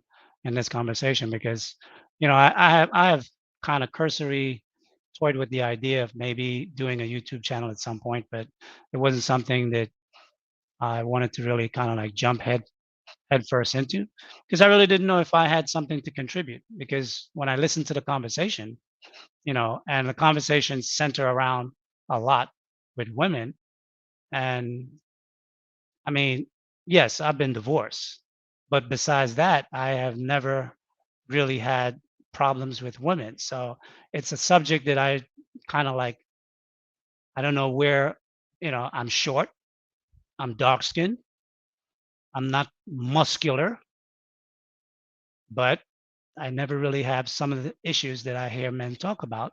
And some of the men that I hear engaging in these conversations, physically, they outshine me. They're taller, they're bigger, they're probably jawline type guys, give or take, whatever. But they tend to lack some things somewhere because they still find themselves problematic. And I think one of the things that I believe that holds some men back is self-confidence. And I think that's something that you have to develop in yourself as a man. You have to have a strong sense of self and you have to be bold. Self-confidence untested is not proven, so you don't really know. So you have to test yourself. How do you pronounce your name? McKay? No, it's Meek, like Jameek, Meek. short for Jameek. Okay, Yeah. not a problem. How are you? Hey, I'm good, Miss Lee. Shout out to JR Lapeef. What you've been dropping this whole week has been awesome. I have a question for you. I know you have a Wall Street background. For the guys who are, I think what we're doing, there's going to be a lot of pockets of people trying to start to build networks and start to build connections and whatnot, right? I've heard that. So the question is, in what areas should we kind of start to look at as far as like where we want to start to build, deploy our capital, like, build those infrastructures and frameworks, right? Like I've heard like, and I think Kevin Stein was in the chat earlier, it's like he mentions like, media, right, as one area. You hear real estate, you hear this, that, and the other. I'm curious, like what areas would you recommend us to prioritize as far as like where we start to like build and make. Well, I wouldn't center on any one particular area. I think you may want to look at what's going to be the next engine for the society or for the United States going forward for the next 20 to 25 years. Look at those things. Obviously, logistics is going to be huge. And logistics, not only from land logistics in terms of trucking, but logistics, air, sea, and water, the whole thing. That's one. Technology is going to be big. And that's a broad field in technology. Yeah. But I would definitely say I'm not the technological kind of guy. I'm a people person, and I like engaging in discussions with people. And negotiation has been my whole life, so I engage in that, and I am good at it. But I would definitely say if your eye is toward technology, security definitely is a big area where you can get paid well, because no matter no matter what technology is developed, there will always be those out there who will be trying to hack it to garner information easier without paying for it, and then selling it on the black market to benefit by it. So if you can develop security-based technologies, I think that could potentially go a long way. Obviously, real estate, but real estate is really broad. Real estate can be anything from a real estate standpoint. What I would look at is if you can get a group of 5 to 10 guys together, and between all of you, you can develop a credit of $5-10 million, create your LLC or whatever, buy land in strategic areas. Something that I think most people don't realize that's going on right now, get into banking. Credit unions, so many credit unions are going under. A credit union is really a form of a private bank because it's a membership bank. You buy a credit union that's before it goes default. You go in and change the bylaws and make the bylaws specific to your audience. And then they have to become members. and then deposit their money in that bank, and they get benefits from being depositor in that bank. And we could go into banking and ownership of banking, as opposed to trying to own a commercial bank, which have a much bigger hurdle. Credit union has an easy hurdle, and the best thing about it is it's a private bank, so you can set the terms as to who become a member and who don't. Cool. Appreciate that, man. JR, Mr. Lee, like keep doing what you're doing. The work is happening and it's gonna keep happening. Thank you for what you guys are doing. I appreciate you, mate. Let me ask you this: Are you in crypto? Yeah, so actually, yeah. I work in fintech. Okay. So I do deal with fintech, like data analytics and stuff like that. Okay. Well, definitely crypto is here to stay. Mm-hmm. It's going to be part of the future. I was in Wall Street when the tech boom happened back in 2000, the late 1990s, and then into 2000 when they crashed the market. I'm watching crypto and I'm getting the feeling that old money will try to do the same thing again with crypto, like they did with technology. They're going to crush the market. They're going to let it go up, and then they're going to crash it, and then they're going to come in and buy cheap, and then they're going to build it back up.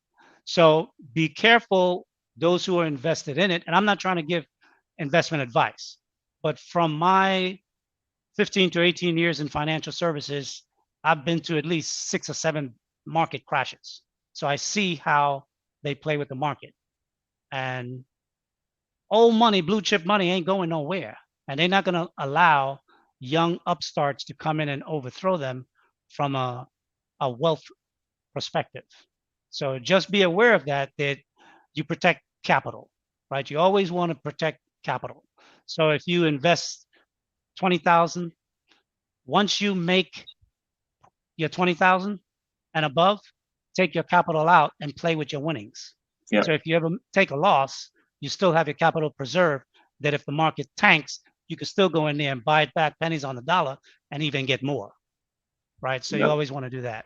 Yeah, that's the strategy, and you're right. Institutions are already like piling in behind the scenes. So everyone listening, take that general, well, not financial advice, but take the wisdom in that and do what you may. Thank you guys. I'll bounce out. Absolutely. I appreciate you, Meek. Thanks for calling in and support.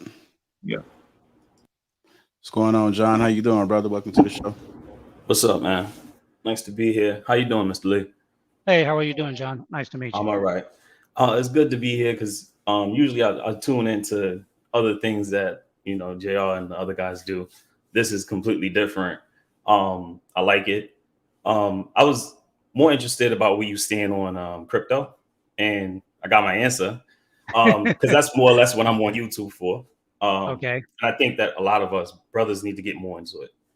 It's the transfer of wealth is really happening.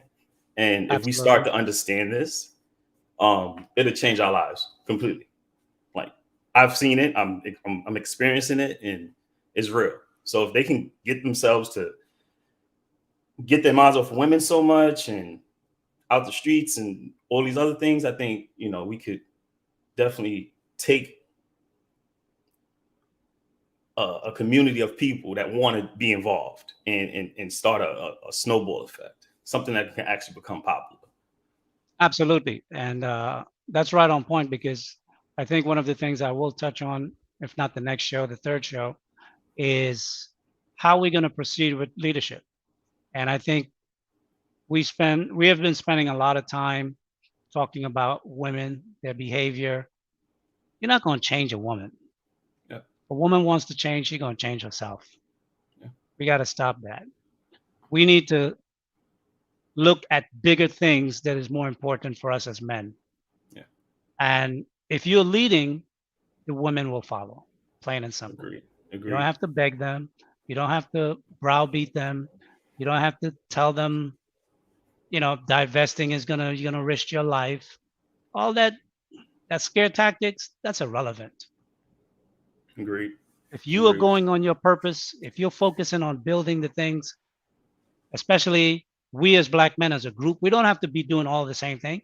We can make multi-pronged approaches in parts of different industries and build simultaneously in different areas all at the same time. Just like how black men who are accomplished today, 64% of black men, from what I've heard, are in the middle class, and it caught everyone off guard because they weren't paying attention. They weren't looking. If we get on our purpose and our game, in the next decade, we can have real foothold power in this country, owning businesses, owning Sovereignty. corporations. Well, sovereignty would be a next step stage, Yeah. but that would mean we would have to be speaking as a nation.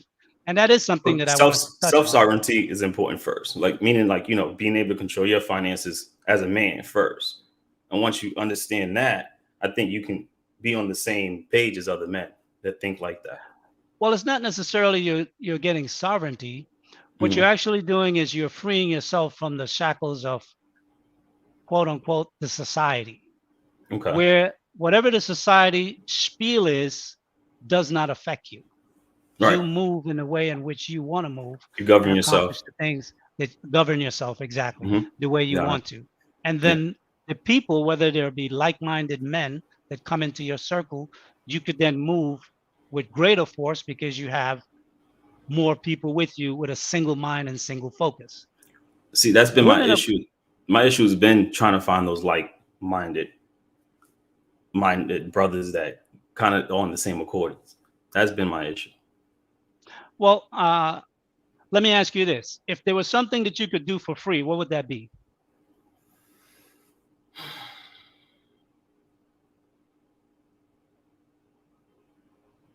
That's a good question. If you find that, you'll find a place where you can find like-minded people. Got it.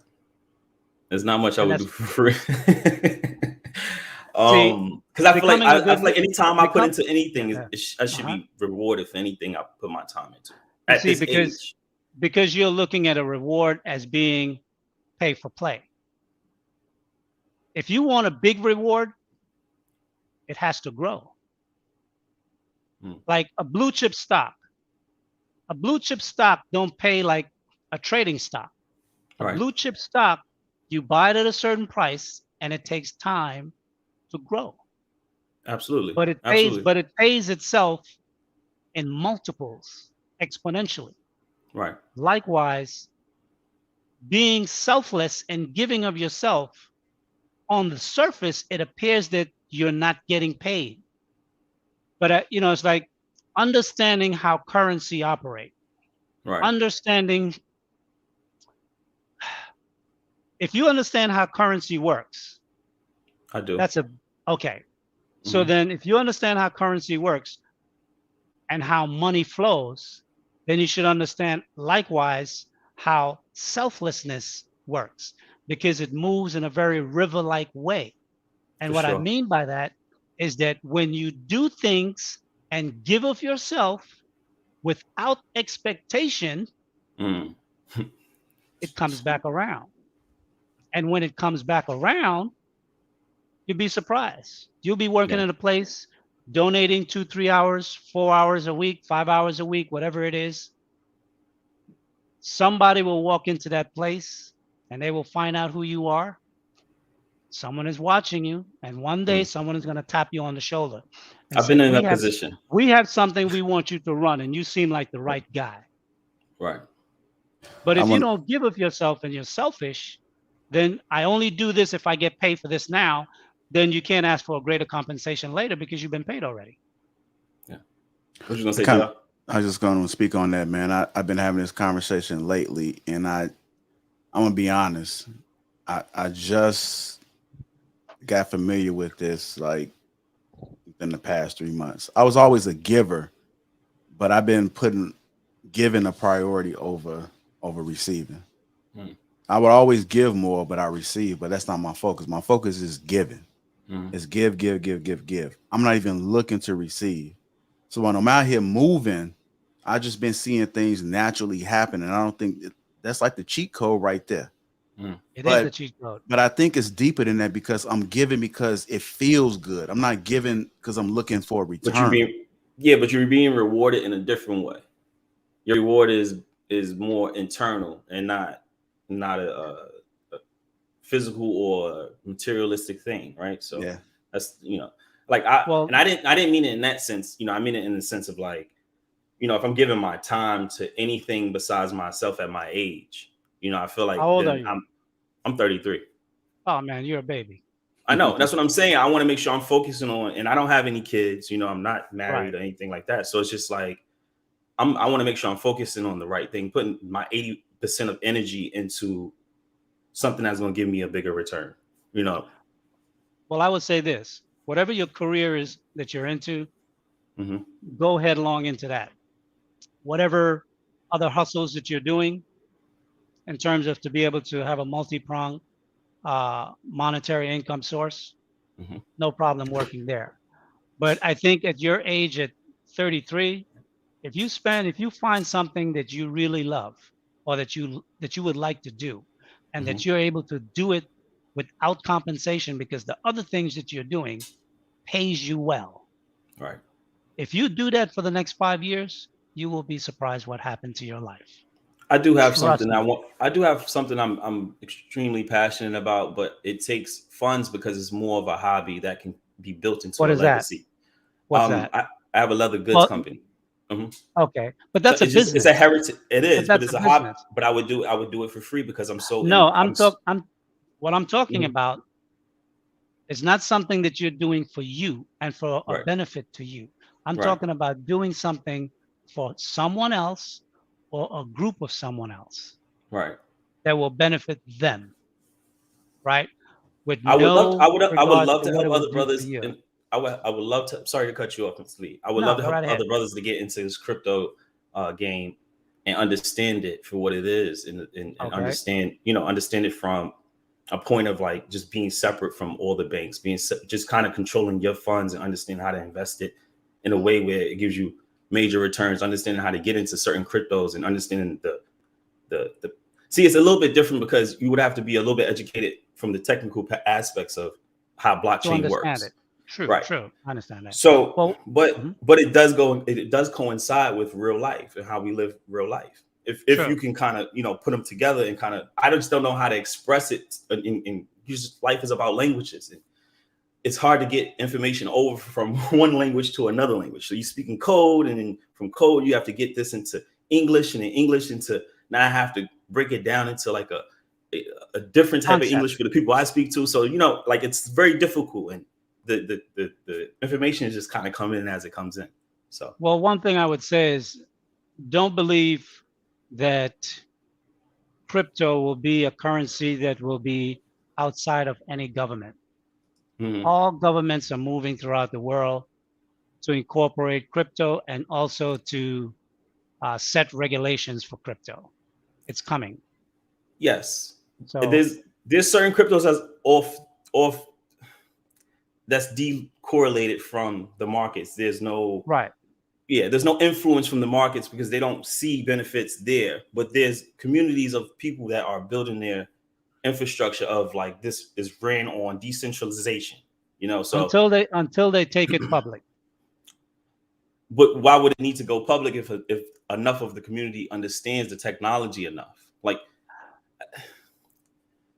if something is running decentralized, right, and no involvement whatsoever, government, no nothing, it just runs on its own code, right? And I'm speaking about a particular, I don't want to promote anything on No, the that's show, fine. No, but absolutely. so but basically this particular cryptos, they run decentralized. They don't have anybody involved. They just basically applications that speak to each other, contracts. So Right, I understand that. it's yeah, so these are immutable codes. These things are being built. These are young guys out here really building these chains. And if Right. you understand it enough, and understand it that on a level from just not only a digital level, but understand it in a real life aspect, and being able to bridge the gap for people to understand. It's very difficult. I don't know how to explain it, but basically just bridging that gap between the digital life of the metaverse and what they're trying to make it, but it's deeper than that. It's a lot to explain and unravel, but Well, I would say this. I mean, obviously, there's still a learning curve for many people in the society today to embrace crypto in many ways. mhm. But you're talking about a community that is dealing with a decentralized blockchain technology that they can find a way to generate profits. But Right.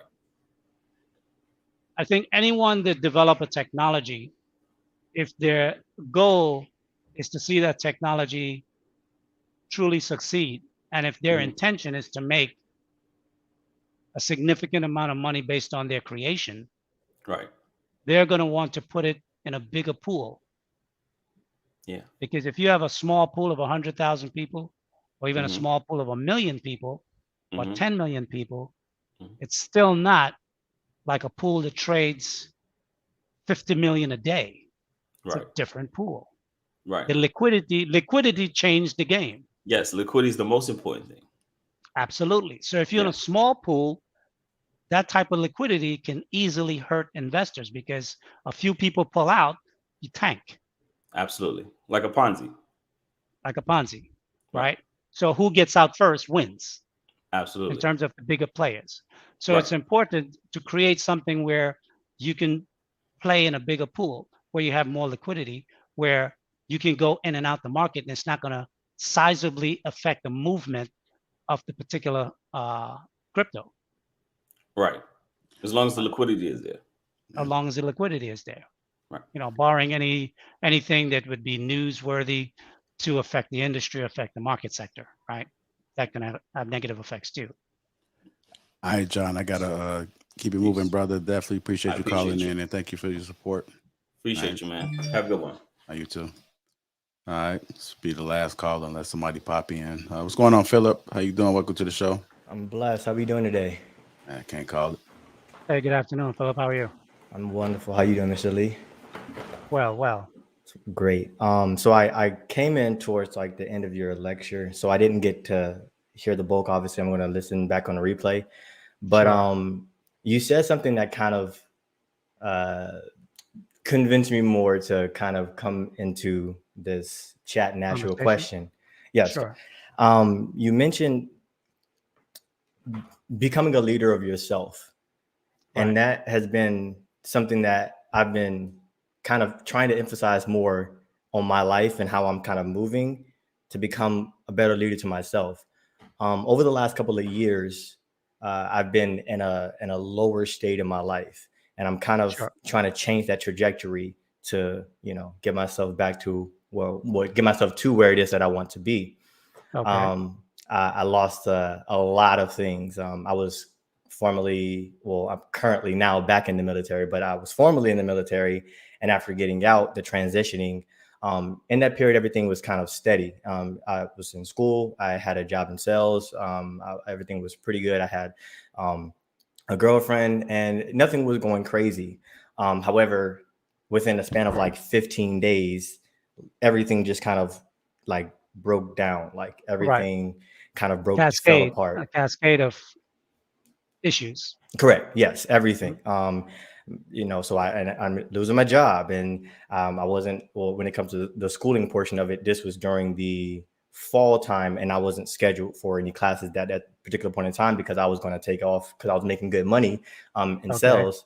So I was like, oh, let me just focus on this. I kind of advised with my stepfather, Right. and he was like, yo, yeah, like handle that. And the job The it job went went and down, and everything else then everything came just like behind it. boop boop boop boop boop. And Right. in that short period of time my life changed so fast. Got you. And in my short period of time my life changed so fast that I ended up having to move with my parents, and I fell into like a deep dark depression. Okay. And this was in 2019, and Sure. every day since then it kind of like was just dark down until I started a YouTube channel. And then I kind of started to things started to move up and everything. Right. But now I'm in a position where I want to, take control of my life more so. So I rejoined the military, just got back in. I currently have 20,000 subscribers on my YouTube channel, my main channel. I have 2,000 subscribers on my second channel. All right, less promotion and more to get into your question. Yeah, got you. Apologize. But I wanted to ask you, when it comes to taking control of your life and becoming a leader of your life, what do you think what would be the core things to focus on when it comes to like leading like your life? Because I'm still confused as to what it is that I need to actually focus on. What is it that you want out of life? Oh, sheesh. Well, Where do One you see thing, yourself 10 years from now? 10 years from now, I'll be 34 years old. At 10 years from now, I do see myself as a content creator. I see myself married because I said I want to get married in between 34 to 35 years old. I was 34 to 35 years old. I do see myself married. I do see myself having kids, and I do want to live close to like Washington area, Washington State, because I was living there when I was in the Army. So that's the only thing I currently know what I want to do when I'm 34, 35 years old. Okay, so what is your purpose of going into the military? Well, I was formerly in the military, and I understood, well, when I was in, there was a lot of benefits that when I got out, I didn't realize were like as needed. Correct. So coming back in was a way for me to kind of like gain one first level of stability, and also using the benefits that the military kind of provides to my advantage, instead of just letting it just, be not used or not using any benefits at all. Well, I mean, you have to, what is the purpose that you're going into the military for? Just to get the benefits? What's that all about? Well, it was because I was in a low point in my life. I'm talking about now. You said you just re-signed back up. Correct. What is the reason why you did that? To gain a level of stability, sir. Okay, to gain stability. Correct. Will you be living on base, or are you still living at home? I currently live on base. You currently live on base. Okay. Right. In the military, what career are you seeking to establish for yourself while in the military? I was going to reclass actually to something. Well, it's just IT. It's just like, that's what it is, information technology. Okay. I think you need to become more specific about your objectives. Mm-hmm. I think you need to decide if you're going to go into IT. IT is such a general statement. It's like, I'm going into marine biology or something. It's like, it's such a broad term that there's so much you can do in marine biology. And IT, it's an ocean. I think you need to narrow down to a specific what it is that you want to do, and then focus on that and see how you can get to achieve that, or at least begin the training for that as soon as possible. Once you start there, it will help you to develop your career. Now, I don't know if you can do a YouTube channel while you're in the military on base. Is that something you can do or no? Yes, sir. Well, I talk about anime, so. Okay. Well, I mean, if you can do both of those things at the same time, then I don't see a problem with it. Then I think you should choose a IT field that leverage whatever you're going to be doing in terms of from your YouTube situation, right? Because you want to make sure that you build yourself up. You don't want to go through two different avenues of knowledge. You'll get more strength and become more effective if you use one skill to buttress another skill to get you down the road faster to where you want to be. Yes, sir. So that's what I would do initially. I mean, there are other things I could go into about it, but I think you would need, as we do the shows, and if you come on, I think as you think about what it is that you want to achieve out of life, you can formulate your questions more directly, and then I can address the issues that you might be dealing with. Because right now, I don't think it's clear for you what it is that you really want out of life and where you see yourself in 10 years. What I would say is map out a 3-year and a 5-year goal, and then a 10-year. What does that look like? And obviously, in a rough draft, it's not going to seem like nothing, but as you refine it, you will start to see something unfold, and that should align with where you want to go in your life. And I think with regard to marriage, I think as a young man, 24 years old, you can hang tight on that, because once you become successful, you have far more options than if you try to get married before you're successful, because marriage will slow your progress, right? Because you will have to be responsible for another human being. And if you have a child, then you have to be responsible for 2 human beings. And then your freedom of options tend to eliminate themselves based on the requirement of your responsibilities. That's interesting. I never thought about it like that, sir. Okay. So All right, Philip. Appreciate you calling in, brother. Thank you. Thank you. All right. I know we got like one last person. It's the last person. Did you unplug the headphones, sir? Average bro. Can you hear me? Yes, sir. We can hear you. Hey, good afternoon. You on mute now. I don't know what you did, but I said we. I don't know. He been coming in and out. Maybe it's I, his internet. yeah, I don't know what it is. We'll try to wait around. I'm gonna get one more call in real quick. Okay. Make sure you guys are on cam. I ask you to do something in the background just so I can make sure that you are a real person. No trolls are allowed. Definitely appreciate all the constant support that you guys been giving us in the chat, and even the people that's watching. This is great. This is epic. I appreciate this moment. Anytime a moment give me chills, man, it's crazy, man. This every bit of this is giving me chills. I'm excited. I like it. I love it. This is what the Lapeef Network is about. It's about building, about growing, getting information out there, man. It's about just giving, just giving. That's what it is. So shout out to the mods for continuing to maintain the chat. I've seen a couple of super chats that came through. Swiffer Parker Upper gave a $49.99 super chat for the network. Thank you. Definitely appreciate that, man. How you doing, Mr. Lee? How you feeling, man? I'm doing good, man. I'm feeling good. Yeah, I Very can tell, comfortable. man. Yeah, I can Yeah. tell, man. It's coming off. It's flowing naturally. It's not like it's something you Scripted. got to think about and put together. It's like it's already put together. So that's why I think the wisdom comes from is that they seem like no matter what they saying, it's you can attach it. It may not be 1,000% true, but most of it is true, and that's all you need to Well, the be able thing to is apply that, to your life. right, I just want to be able to add my perspective based on some of my experiences that, it's potentially down the road that they may get to a point where they encounter, if they haven't Hmm. encountered it yet, and that they'll have advanced information is always better than no information. Yeah, that's what it is, man. Just for the people that's watching, just drop the link again. If you want to call in, I'm gonna wait around for about 60 more seconds. Nobody come in. We're gonna end the show. Part 2 of this conversation is gonna be available next Saturday. Next Saturday, it'll be at 2 p.m. Central Time. It's 2 p.m. Central Time. So make sure you guys subscribe to the channel. Also, make sure you like this video to get this message out, man. I think this is an important conversation, and there's so many jewels that was dropped. I want this message to get out there. So if you haven't liked the video, take a moment right now and like the video. I appreciate all the members, man. I think we had a couple of members in the beginning, but I'm gonna go ahead and drop the green circle right there for my green gang. I see you guys. Thank you for your constant support, and I promise you, we got a tour that's coming up. We're gonna be hitting different cities, and all of the perks will come to the members first. It's no disrespect, but you gotta reward the members. They are constantly supporting us and holding us down.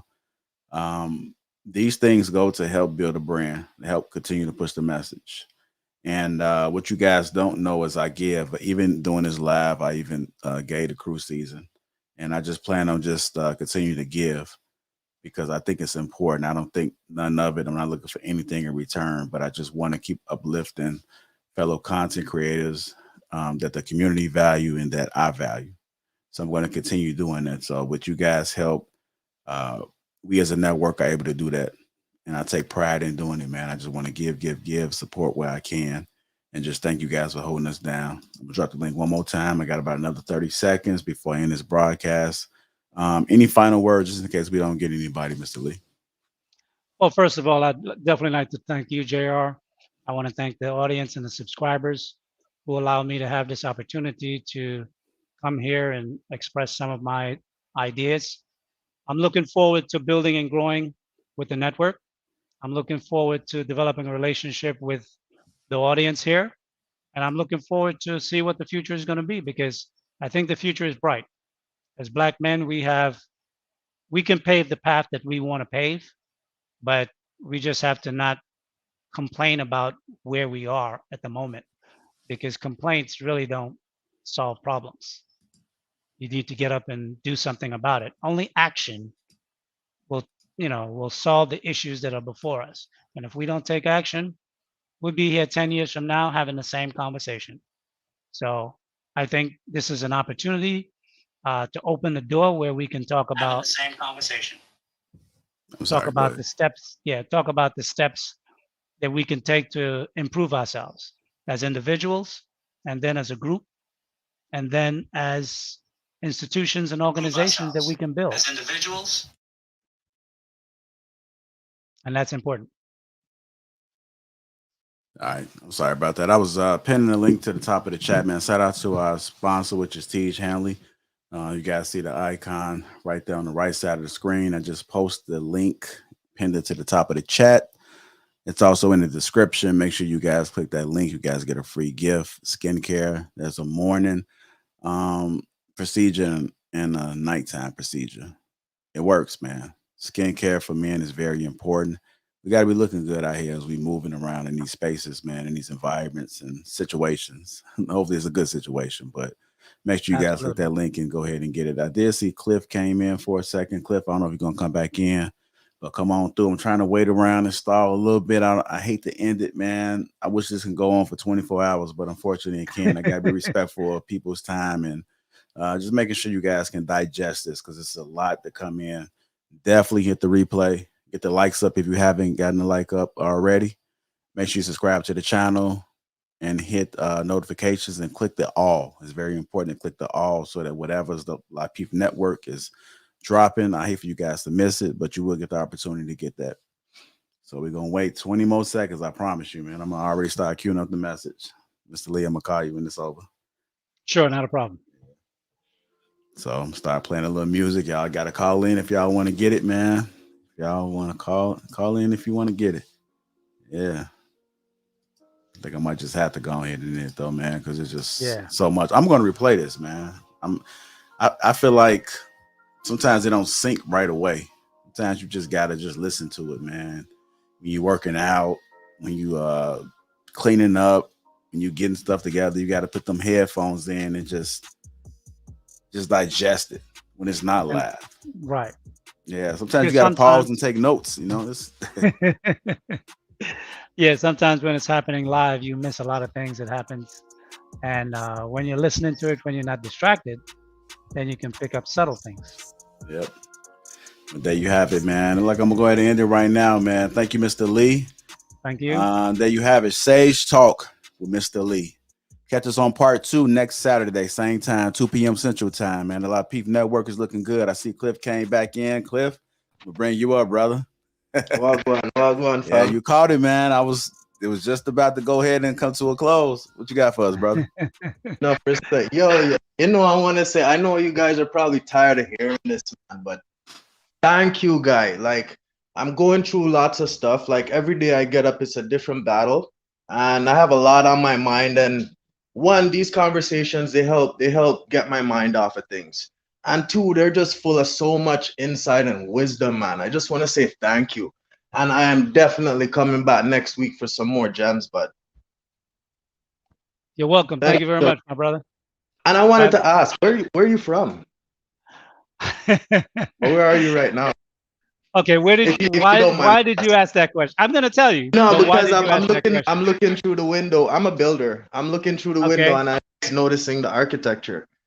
Oh, okay. So it looks like somewhere tropic. That it looks like I'm in Central America. Okay, there you go. I'm in Central America, yeah. All right. I was more leaning towards the Caribbean. No, I like Central America because I used to live in Belize. So, okay. Yeah.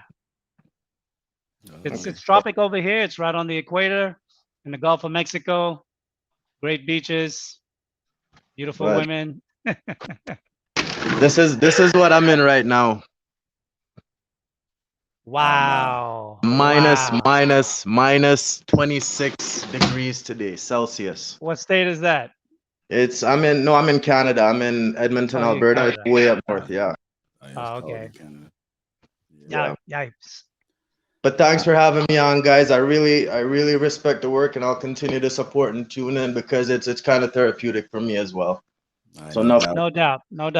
I'm going to be bringing it next week as well. Oh, there you go. I will definitely be there. Have a good day, JR, Mr. Lee. You too. You too. Likewise. Hey, Mr. Lee, I often tell people, man, they be surprised how much I tell them when they create these YouTube channels and make sure whatever's within that frame is a-okay with you, man. Always upgrade what's in that frame, because the smallest details, you'd be surprised how much people are paying attention. He could have been sticking around not only for the message, but just because his curiosity as far as like, man, where's this guy at?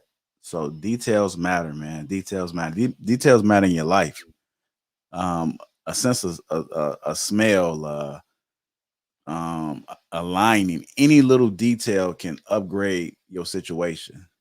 Conversation starters, I like to say. The watches, the like the way you talk, the accent, how assertive you are. There's a lot of things that play into grabbing someone's attention, or even just being in the center of the conversation.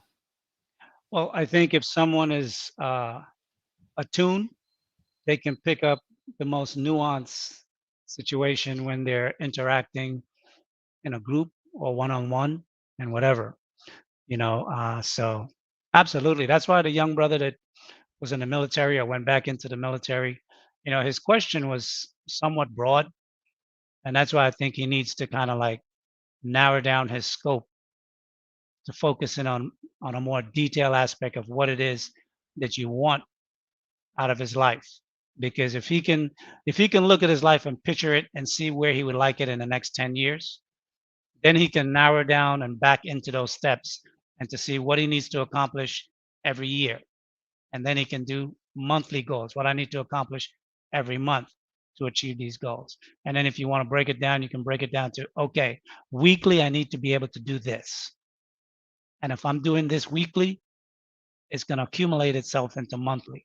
And if I'm meeting my goals on a monthly basis, over the next 2-3 years, I'm going to be here, X. It seems complicated, but it's not. It just requires discipline, focus, and hard work, because most things don't come easy in life. You have to work for it.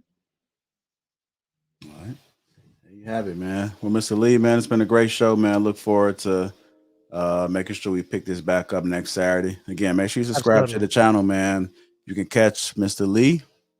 He prefers to be, I got to have to call you Mr. Lee. You can catch Lee next Saturday. Yeah. Catch Lee next Saturday, man, 2 p.m. All right. Thank you, sir. Thank you, everyone. All right. Okay.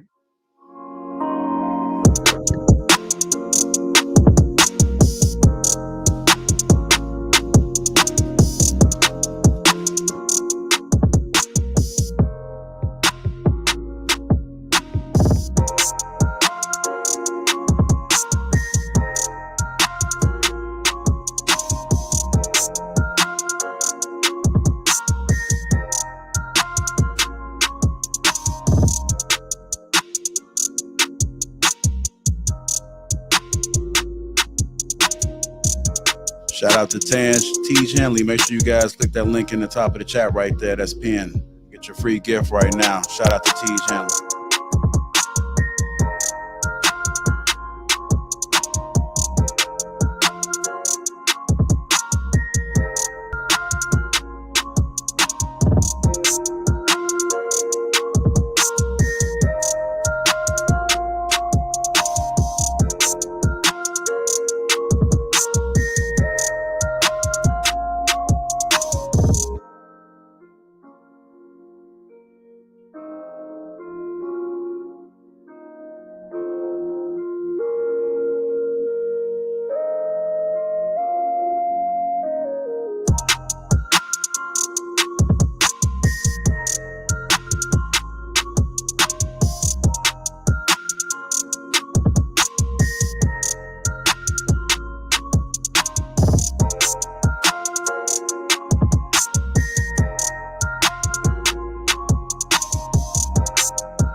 Shout out to that sponsor, Tej Hanley, man, sponsoring the live. Make sure you guys click that link at the top of the chat. Yeah, you know what it is. Saturdays just got different, y'all.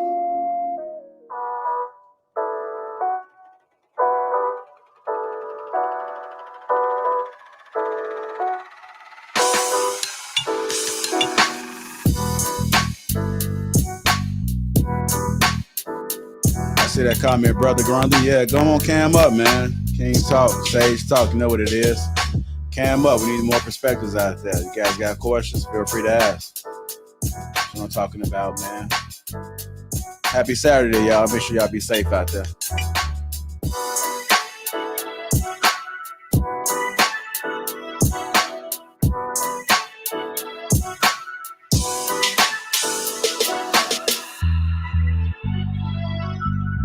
Thought I'd bring y'all some new music, man. Some new music.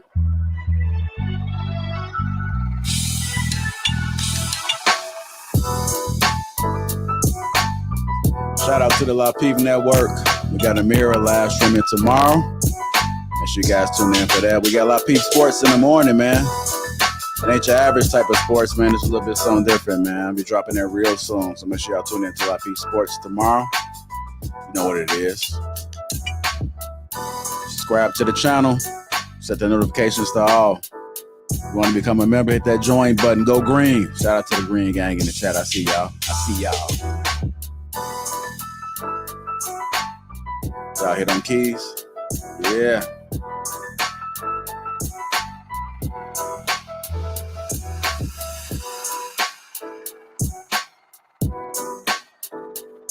Appreciate Hank for coming through, man, showing that love.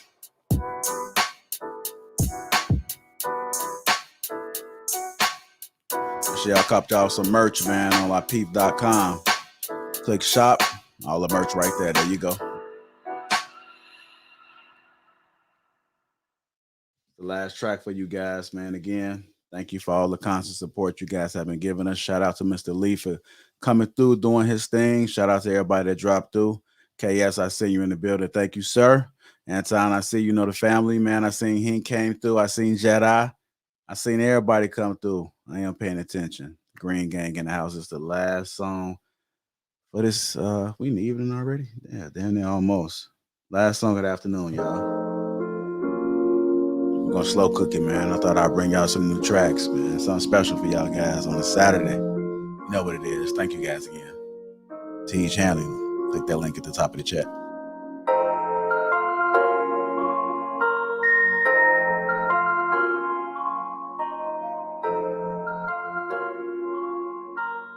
Saturdays just got different, y'all. Let's go. Yep.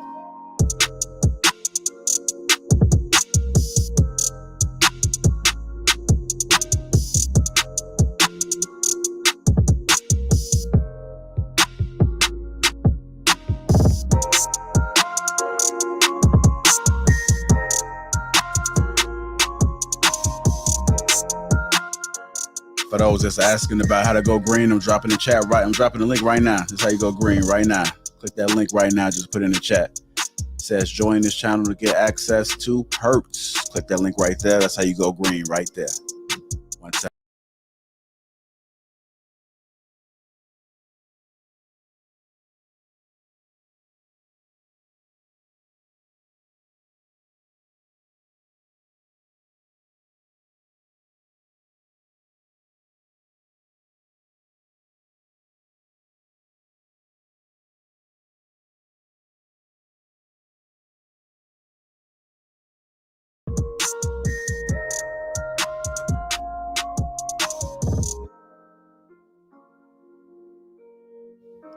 I see you, Brother Grundy. I see ya. Appreciate that. One time.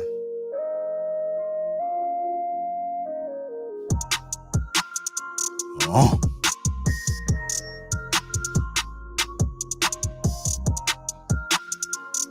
Hit that like button if you haven't already. Thank you, guys.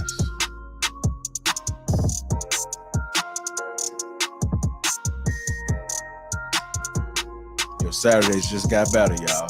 Just got better. Shout out to Mr. Lee. Yeah. There you go. I see you, sir. Support the merch, man. Enjoy y'all Saturday, man. I'm about to get up out of here. Thank you guys. It's been a great broadcast. Nothing like it.